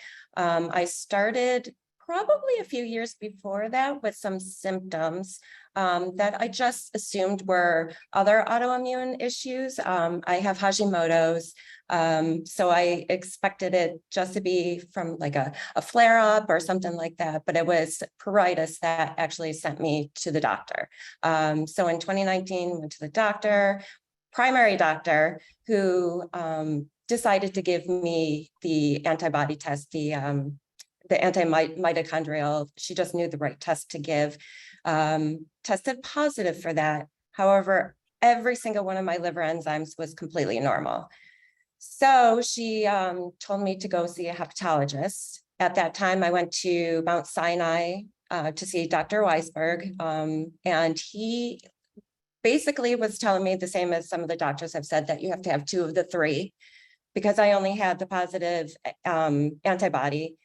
He was a little, he was a little leery about me going for a biopsy because I was so healthy. But there was something in me telling me that I just needed to know. Dealing with other autoimmune diseases, they always say that with one, you experience more possibly. So I'm like, let's just do it. Let's do the biopsy.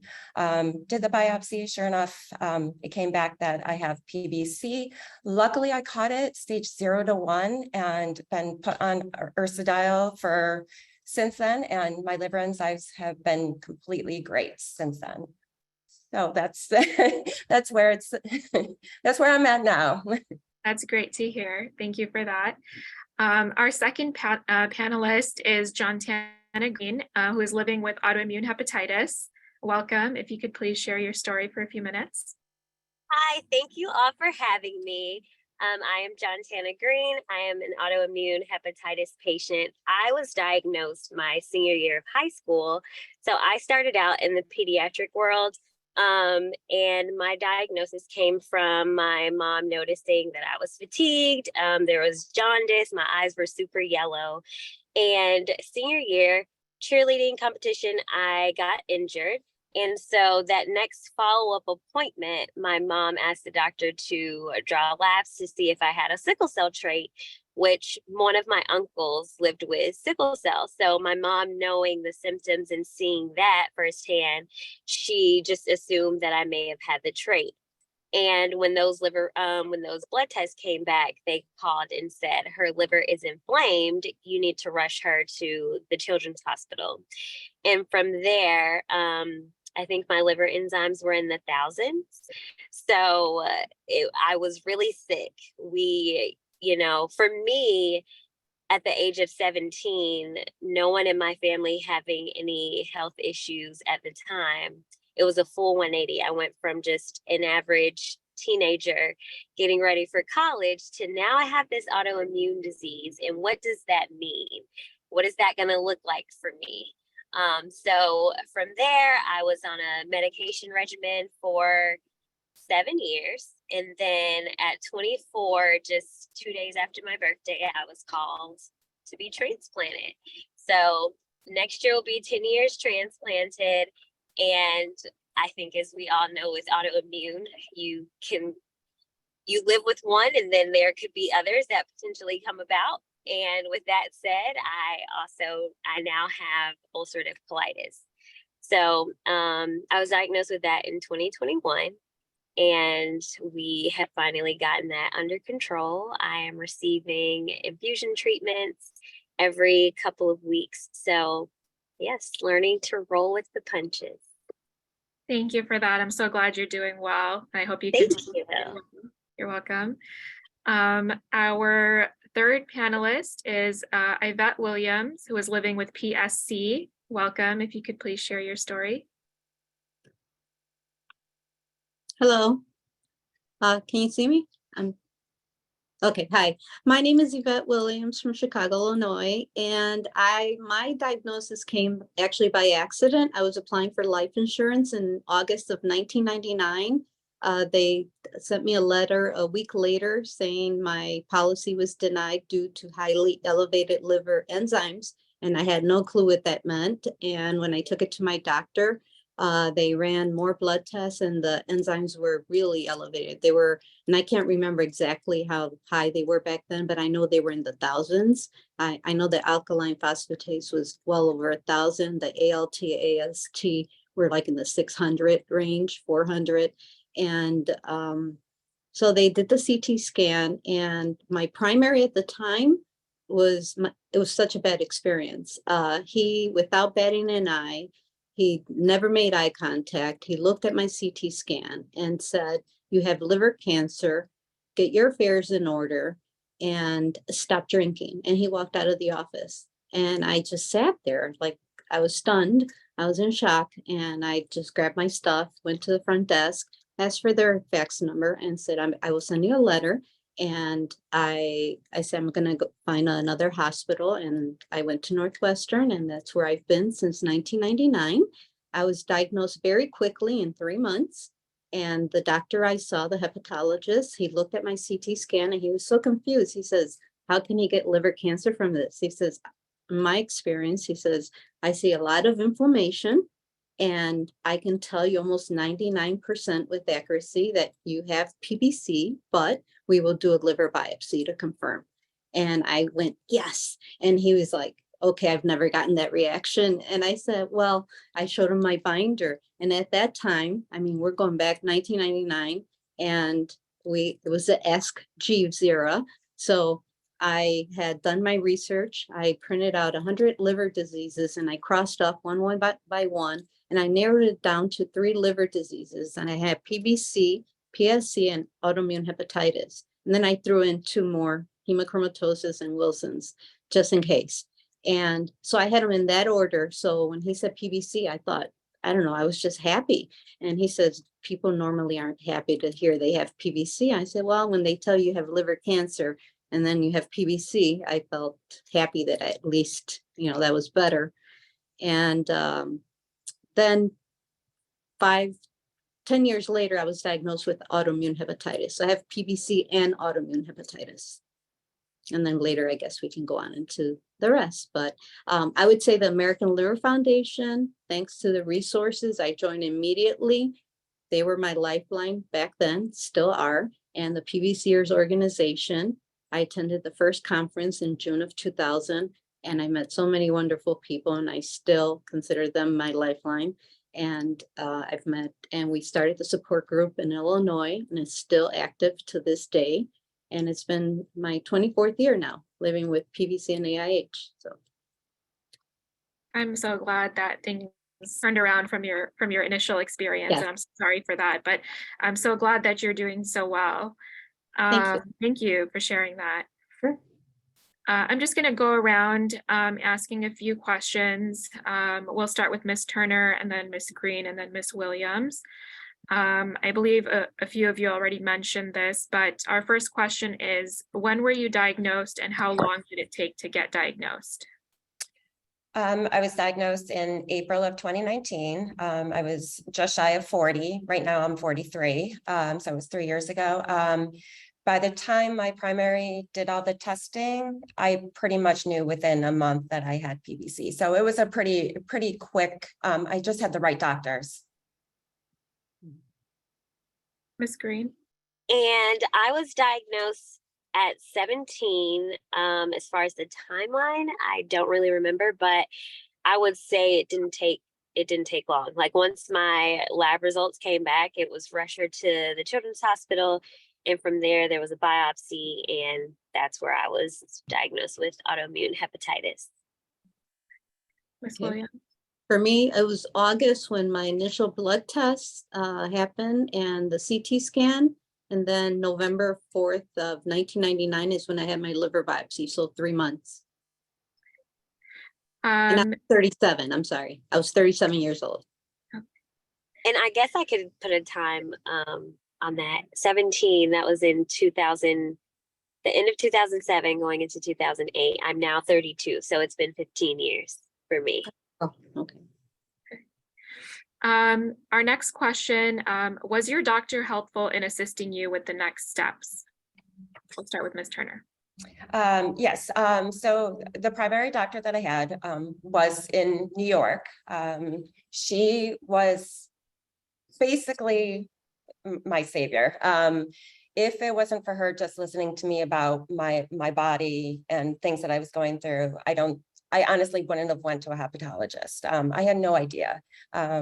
So she very much was helpful. She pretty much told me that she wasn't 100% sure if I had PBC, but she said that in order to find out, I would have to see a hepatologist. And because she knew somebody, she sent me to him. He was a lovely man who actually, from what I remember, he did his thesis on PBC. So it was really kind of cool how everything, like I've learned a lot just from speaking to my initial doctors.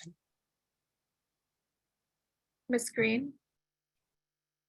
So for me as a child, as I said, I started in the pediatric world, but I do remember, them giving my mom all of the resources. I had like a counselor, there were social workers for me, insurance. Like, I feel like we were giving everything that we needed at the time. Again, with me being so young, I don't remember, I guess I can't remember the logistics of everything that was laid out for us, but I know I started at the Children's Hospital Scottish Rite here in Atlanta, and then I was transferred over to Eggleston due to the hepatologist that they wanted to refer me to.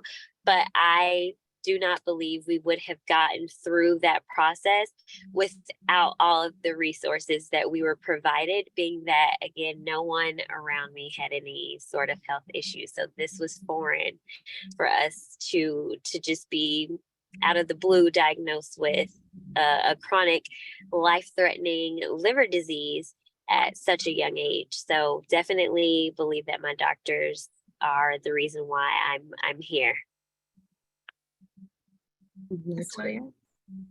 Hi, even though my doctor gave me the wrong and horrible diagnosis and his bedside manner was atrocious, he did refer me to a gastro, and I did meet with the gastro just because I wanted to learn, see what he had to say. He did look at the CT scan and he just didn't give me that vibe. Like, I felt reassured. He did explain about liver disease. He was talking more about liver cancer. And I felt that he was kind of going along with what my primary was saying. And he said I would need a liver biopsy, and I just didn't feel comfortable. So I thanked him for for giving me advice. And I knew I wouldn't go back to him. And I just decided, luckily my boss at the time, his sister worked at Northwestern, and I was able to get in right away. And I first had a primary. I mean, I was lucky. All my entire team of doctors, I have specialists for everything. They all work great together, and everyone copies my primary. So I feel like I felt comfortable. I knew I made the right decision from the very start.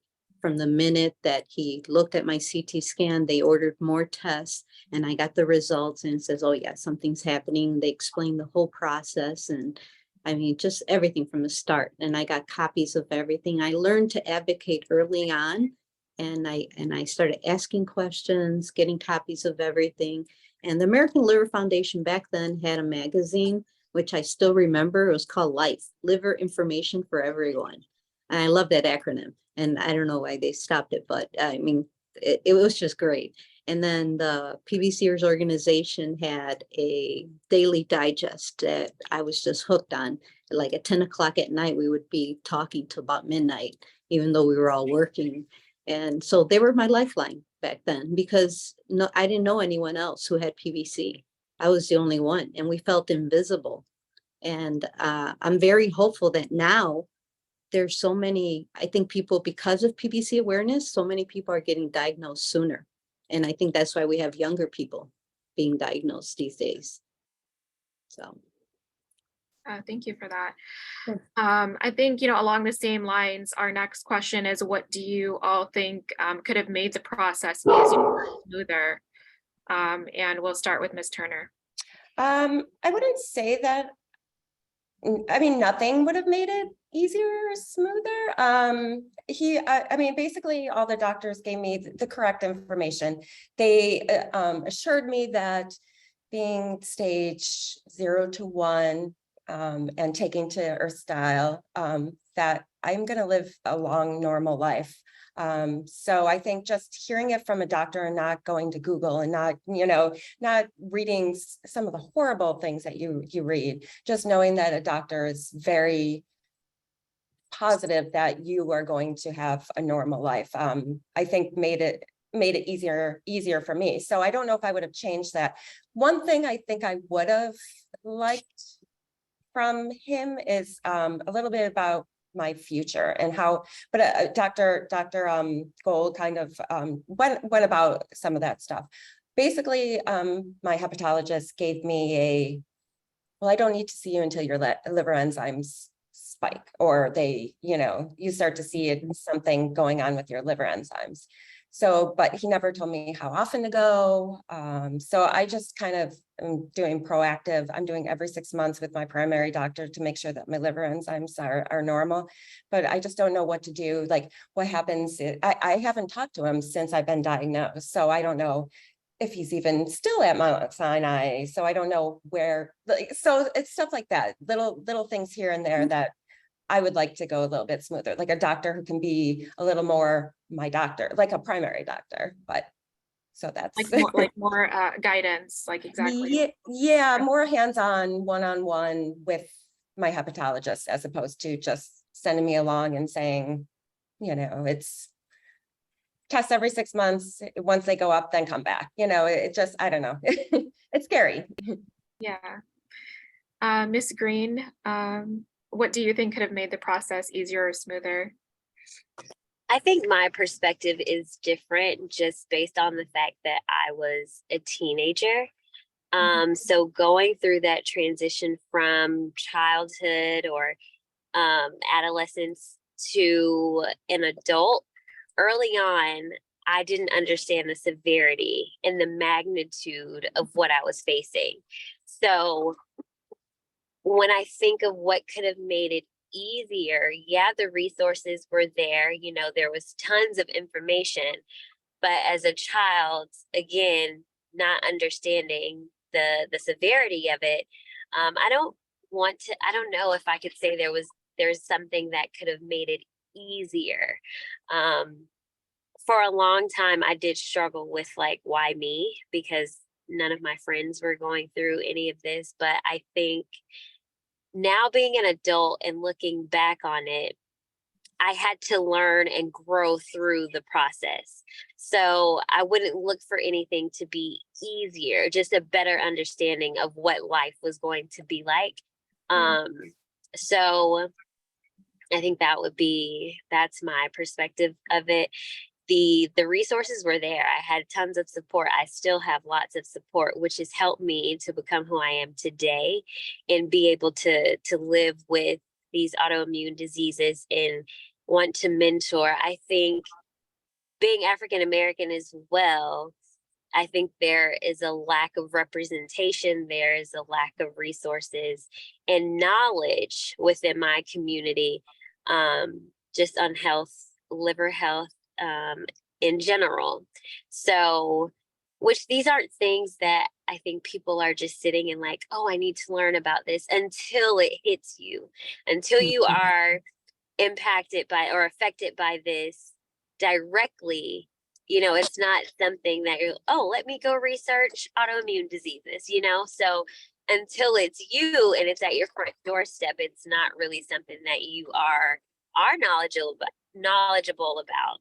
So thinking of ways to make it easier, when I think of something that could have made it easier, smoother, I think future, other patients that I could potentially help, what would make it easier and smoother for them versus, my experience and what I went through.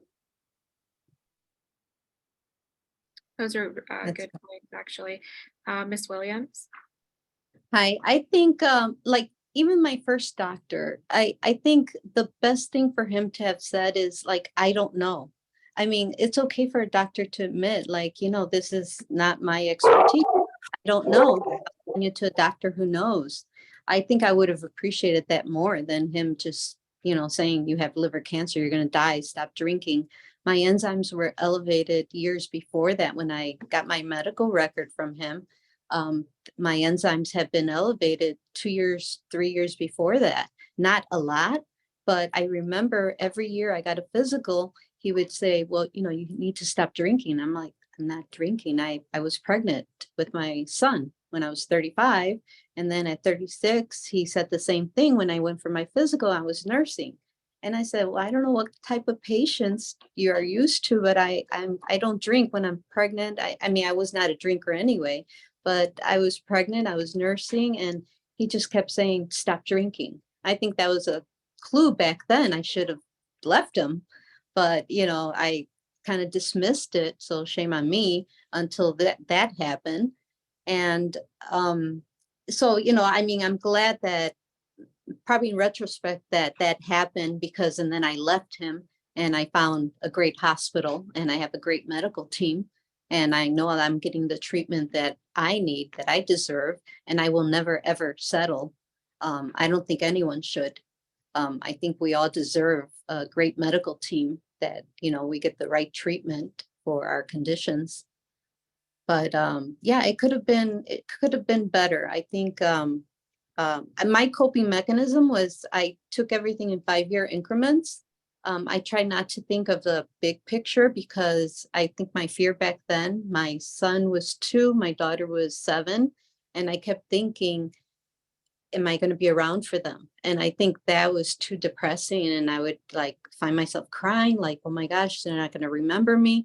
So I started thinking in 5-year increments, like, you know what, let me get 5 years and then 5 years and reset and think that way. And that was my coping mechanism.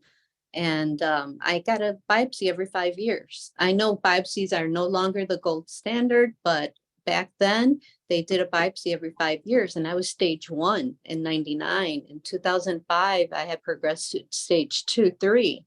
And then in 2010, I was 3, 4, and that biopsy did not go well. I nearly died because my hepatic artery was severed, and which is a very, you know, rare complication, but that's a different story. I won't go into that right now because I know we only have a few minutes. Well, thank you all so much, you know, for sharing your story and all of your different experiences and, you know, really highlighting autoimmune liver disease. And I'm glad that things have turned around for all of you and that you are all doing well. And I hope you continue to do well. I'm going to turn it over back to Dr. Hall. No, thank you. Okay, well, thank you. Thank you all so much. Now, I want to give a shout out here. I'm going to digress for a moment because Robin Turner, who was a member of our panel there, I want all of you to know that Robin was the captain of our American Liver Foundation Chicago Marathon team. And I know that she's a regular exerciser, and I happen to have been a member of that marathon team. And Robin was,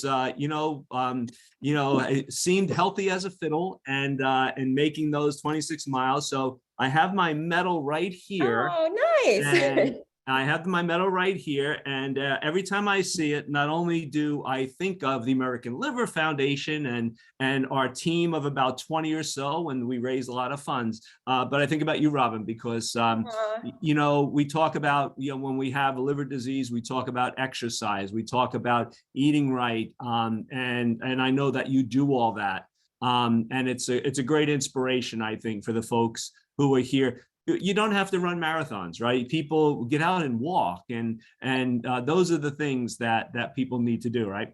It's a lot for your mental being too. I mean, you can sit there in bed and just sulk on what it is that you have and what you want. But if you get up and go, you can do anything. And I know you can just get through some of the aches and pains. You can get through. And I'm telling you, being active is the best thing I can do for myself. Yeah. And in a social setting, because you can exercise with other people and teams and Robin's Angels and Robin's the Runners. what is it? Robin's Runners. Oh, Robin's Runners, that's what it is. So, okay. All right. Before I get fired here, Oh, sorry. thank you. Thank you, Robin. you. And thanks, Joanna. Thank all of you for your time with us today. Okay, so now we're going to move on to our third and our final panel for today. And this is going to be the patient advocacy organizations. And once again, I do have some of the responses to some of the questions, and these are actually not going to be surprising now that we've gone through so much of what we have done so far. And that is in the trends, most people are, and we've heard the reason for this, are relying upon advocacy groups for information.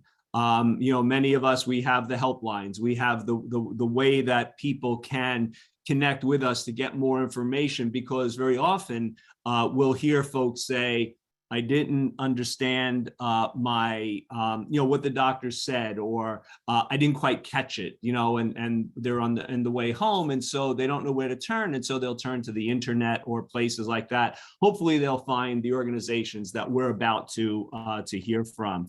Disparities, again, we heard this, the whole gamut in terms of the medical teams and how much they're able to help. And so the importance of needing these groups. And the challenge, and this one came through in a lot of ways, getting everyone to understand disease better. We hear from folks very often who will say, my family doesn't understand, or my spouse doesn't understand. And so there's challenges that we need to get information out there to get everybody to learn about whatever disease state is, especially if it's a member of our own family or our own support system. And so we need to do that. And the expectations we have are resources. And so that's kind of how where that data is at. And once again, that will all be included in the white paper that comes up. So now let me introduce the groups that we do have here with us today. First is from the Autoimmune Association, we have Molly Murray, who is here. From PBCers organization, we have Kathy Mumford. And from PSC Partners Seeking a Cure, we have Joanne Hackett, who's here with us today as well. And so thank all of you for making the time with us. So the first thing and I'm the moderator, so you already know who I am.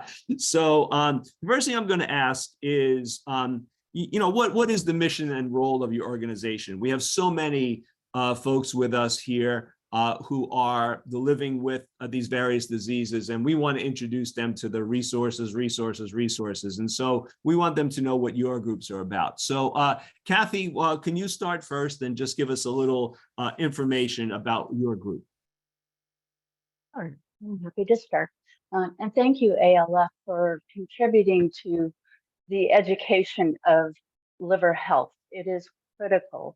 I am constantly astonished that people do not realize that the liver is a vital organ. That said, PBCers has an interesting background in patient support. We started as a list support group way back in the day of AOL.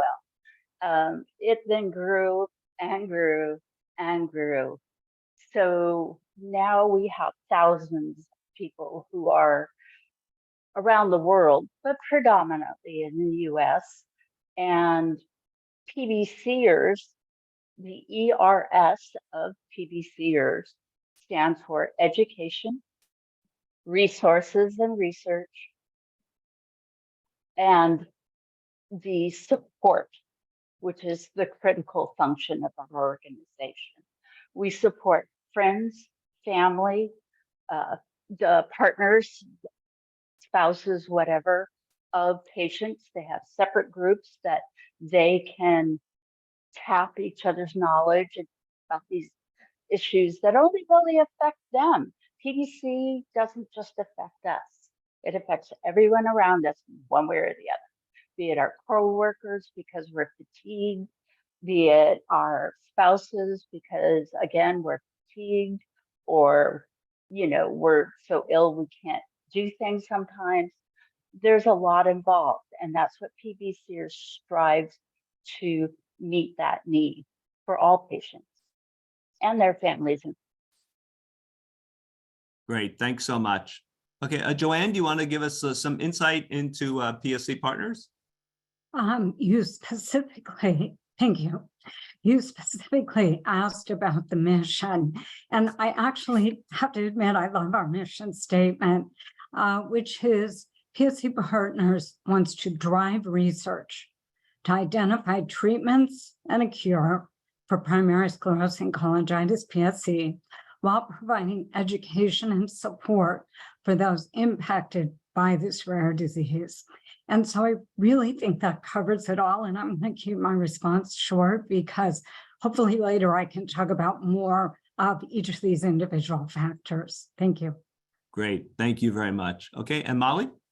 Hey, Warren. Hi, how are you? Thank you for inviting me on the call today. I am Molly Murray. I'm President and CEO of the Autoimmune Association. And for those of you on the call who may not be familiar with us, I'll give you a brief background.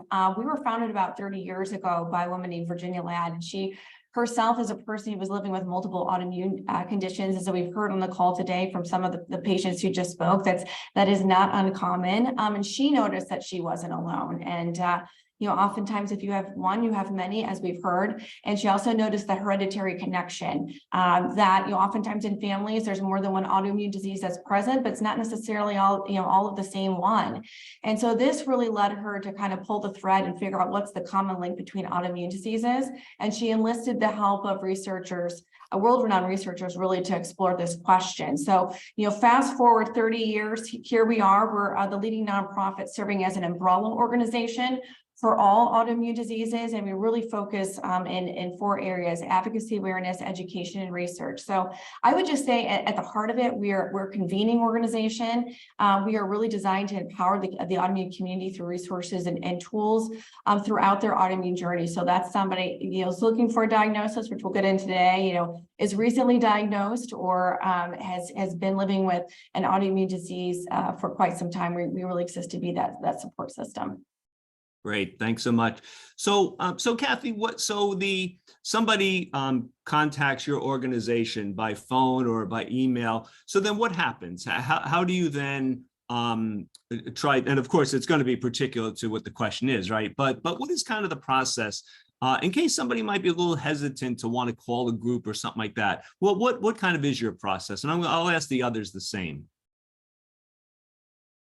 What we do initially is, depending on how they come to us, we have Facebook groups, we have Twitter feeds, we still have our daily digest, through our website. Who knows how they come to us? But regardless, we try to assess where they are in the process, right? So are they newly diagnosed? And if so, do they know what stage they are? Those are key elements of knowing how best to serve a patient in this group. So with that information, then we connect them to either a local group if that's their preference.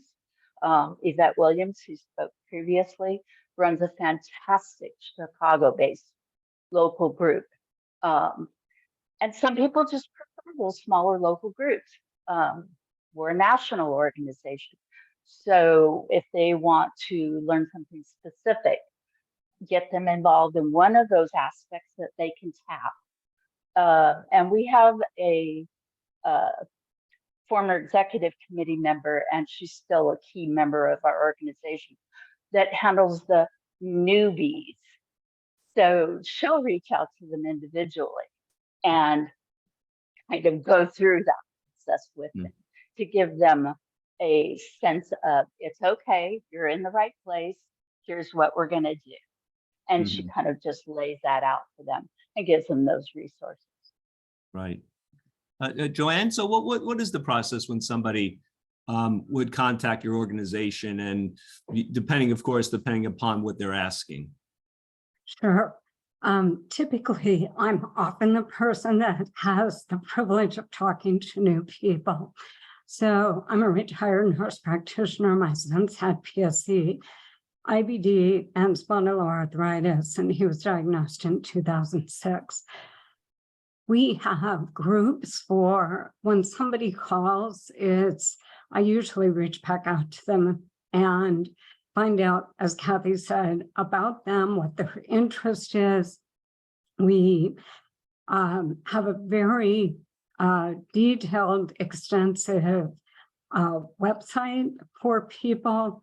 We have support groups that since COVID have met, they meet monthly, and they're divided up into support groups for those who have PSC and are post-transplant, for parents, for spouses and caregivers, for teens, also for those living with loss.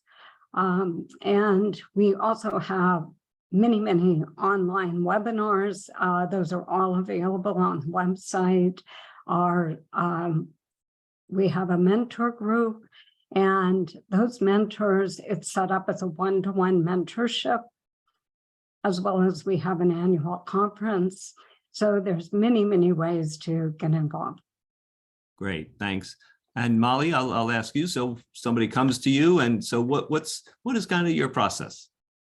Yeah, it's probably a little bit different take than what Kathy and Joanne have stated as an umbrella organization, but certainly we do get calls, from patients, and we run a coalition at the Autoimmune Association. It's the National Coalition of Autoimmune Patient Groups. It's about 60 different organizations that are part of that. So oftentimes when we get questions and it's much more specialized, we'll refer to other organizations who can provide detailed information, but we do, much like Joanne's stated, have a very robust website. As an umbrella organization, there's 150 plus autoimmune and immune related diseases. And so we have a pretty comprehensive disease list and resources that are there. We provide, tips for diagnosis and finding a provider or clinic that might be helpful. We certainly host webinars and provide information and awareness on social media. But I think really our strong suit as an umbrella organization is, again, as a convening organization, and we create spaces, whether that's webinars, we do an annual summit every year in the fall, and we bring the patient community together across autoimmune disease to have a lot of those common conversations that actually have come up that are broad-based. What is it like what are the mental health aspects around having an autoimmune disease? How does it impact my career? How does it impact my relationships? Is there a connection between autoimmunity and nutrition? What does it mean to participate in a clinical trial? Helping drop sort of the fears and the stigmas around that. And what does it mean to manage an autoimmune disease? And hearing from other patients and providing spaces for them to connect and collaborate and have these conversations is really, I think, the strongest suit that we bring to the table. Great, thank you. There used to be a commercial where the fellow said, not only am I the president of the Hair Club for Men, I'm also a client. So not only am I the moderator of this panel, I'm also a member of it because of my work at the American Liver Foundation. If I didn't say a few words about what we do, I might not be working at the Liver Foundation very long. But yeah, so at the American Liver Foundation, it is that initial contact, and as you said, I have the privilege of working on our helpline, which is, the various ways that people can connect with us by phone. Those who might be a little more involved computer savvy, they can do it via the live chat or emails, and we all have this experience. And very often for us, the conversation begins with, I just saw my doctor or I just received my test results and so it really is that basic that people come to us either themselves or on behalf of a loved one, somebody who's going through this, and they're at that most basic level of needing information.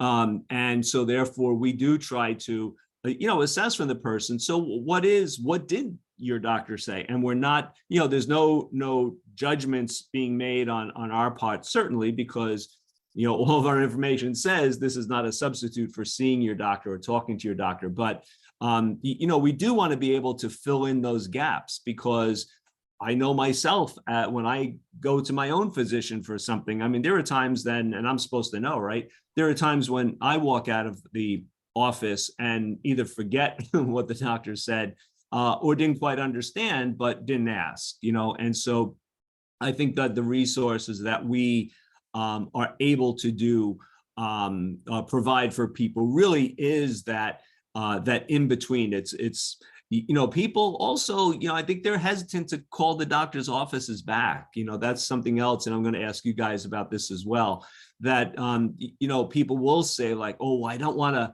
they don't have time, or I don't want to. And be that as it may, I say, well, I'm glad you called us, because we do want to get that information out there.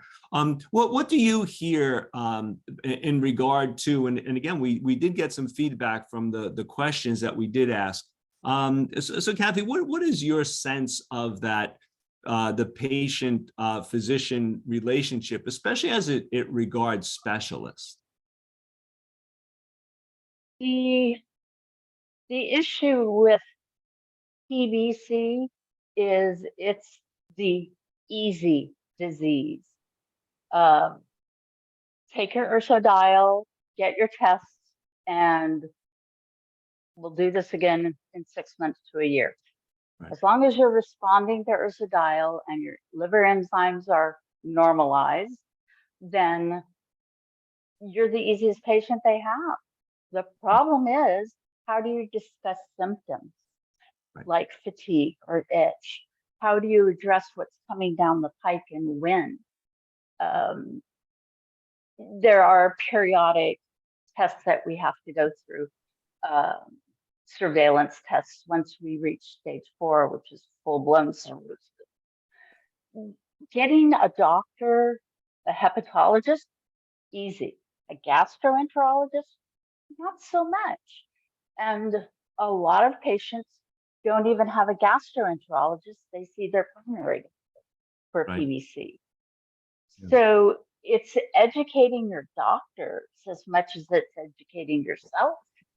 And we have resources for that purpose. Mm-hmm. And without that, I think a lot of people fall through the cracks. And that's what we're trying to prevent. And as we heard earlier, that could depend on the physician.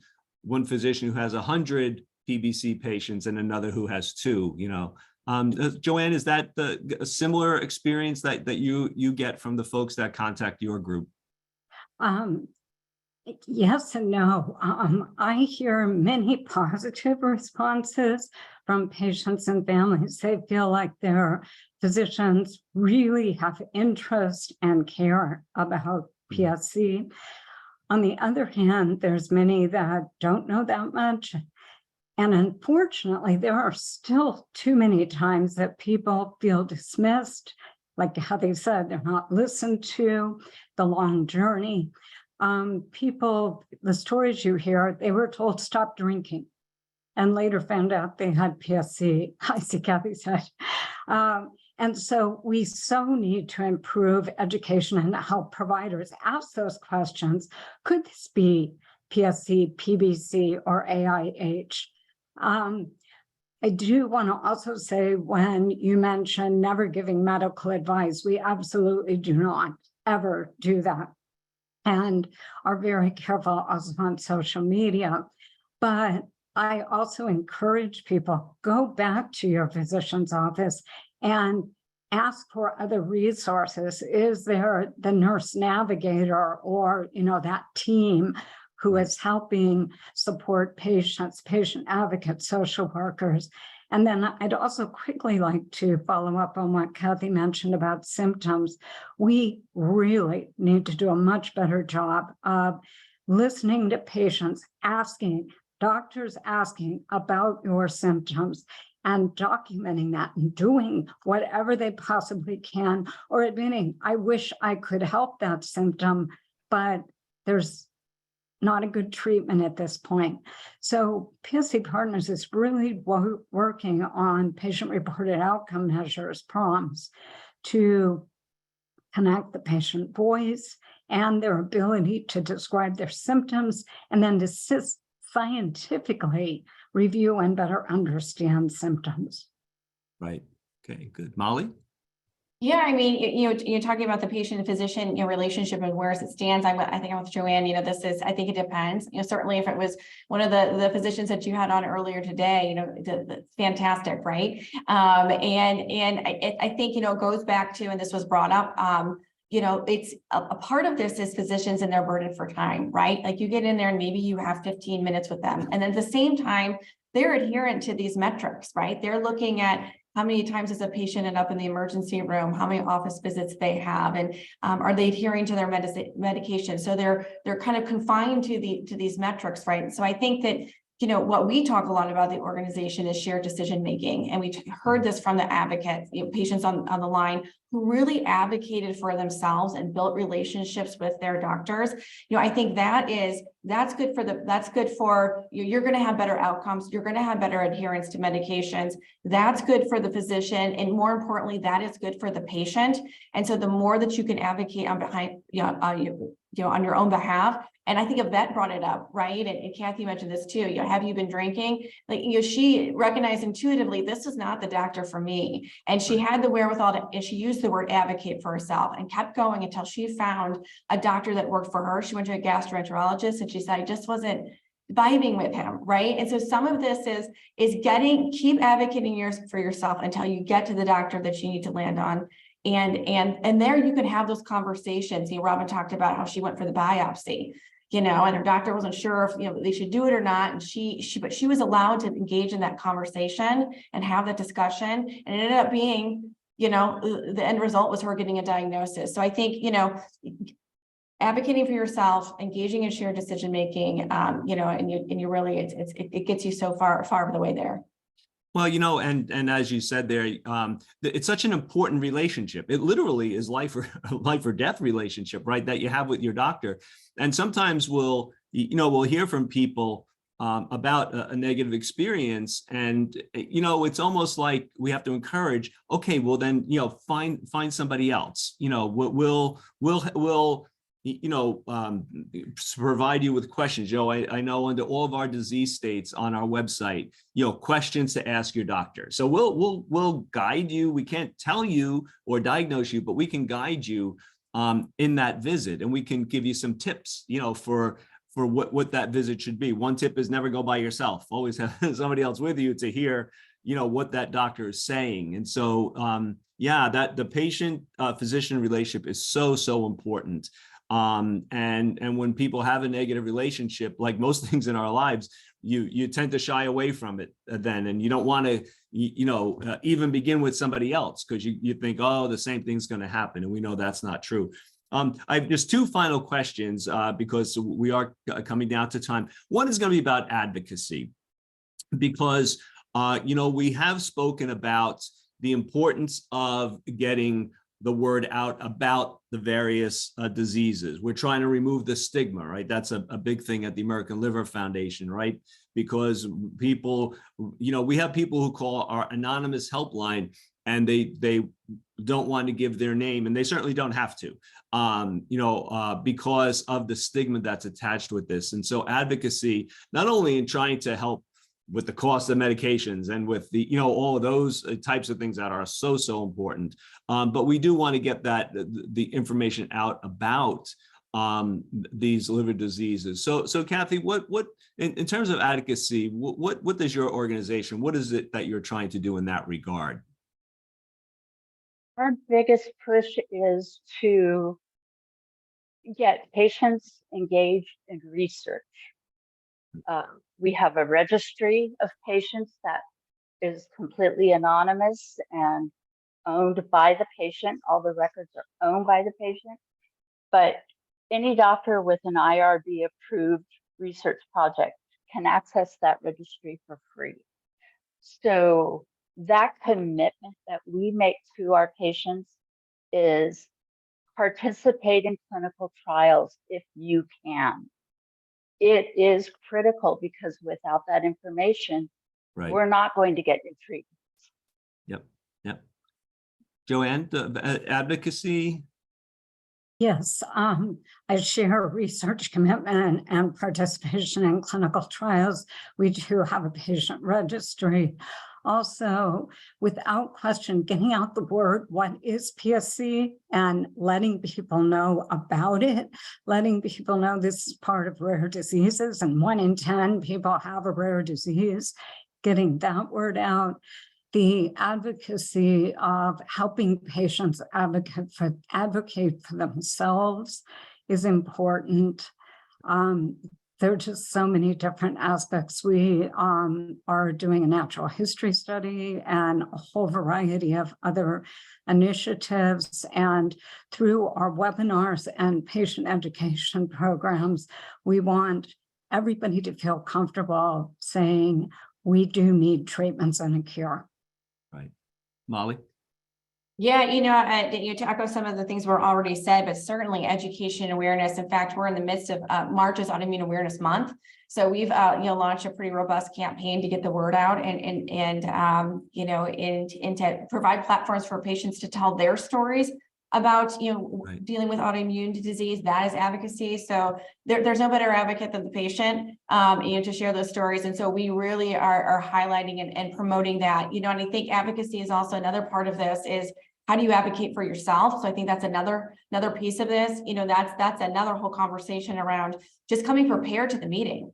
Right. And providing tips for that and keeping a log and keeping a journal. Are there triggers that you noticed for the day that spark some sort of flare? Are you stressed? What's your medication history? So preparing the patient to advocate for themselves is another big part of this. And then I'll say, advocacy is one of the cornerstones of the work that we do. And that's really coming from it a little bit differently. We advocate on state and federal policies that can help break down barriers for patients in the regulatory realm, right? And so certainly that's a lot of the work that we do and making it easier for patients to access their medications and get the kinds of treatments that they need. So kind of all those things taken together, they're all advocacy. They're just approached a little bit differently, but certainly priority. And even in the advocacy work, and you said it before, is the patient voice is the most effective. Whenever we have meetings with state and national leaders about certain policies that we want them to promote, they can hear from me, they can hear from our CEO, they can hear from everybody, but they want to hear from the patient voices who hopefully they're constituents of theirs. But, that patient voice is so important, and hopefully, folks will get involved in that way. Yes, Joanne. Thank you. One of the things that I really also wanted to mention, we've recognized for a long time and are working very, very hard on diversity, equity, and inclusion. And we know that PSC for sure, it's not race, ethnicity, gender. We all have it. And we want to make sure that we're representing everyone. And so we're working very, very hard to enhance our diversity and outreach. Right. Well, thank you so much. So as head timekeeper of the program, I have to unfortunately say that we're, coming down to the end of today's session. It was a lot. It was a lot. Thank you to our advocacy organization panel who is here, but thank you to our patient voices panel. And of course, thank you to our medical professionals panel for coming in and for spending their time with us and to give us a lot. And I think my head is kind of swimming a little bit with all the information. And so that's why we wanted to break this up into 2 days, because we want to tomorrow's session is going to be, as you can see here, we do have our keynote speaker is Dr. Dietrich. But tomorrow we're going to hear from the attendees, from our participants.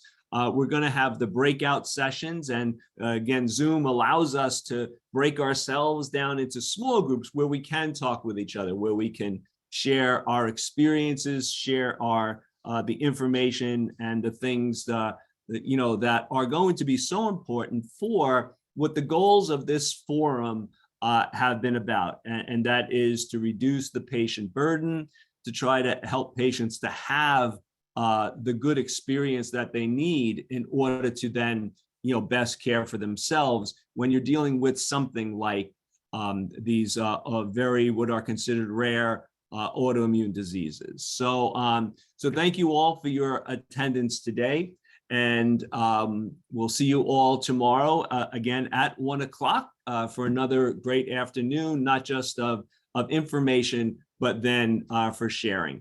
On the screen there, you see our information for the American Liver Foundation. We just heard from our partner organizations as well, but here's the info as well as that national helpline there. So, okay, so that's that, and have a good afternoon, and we will look forward to seeing you all back here tomorrow.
Okay, we're just about there.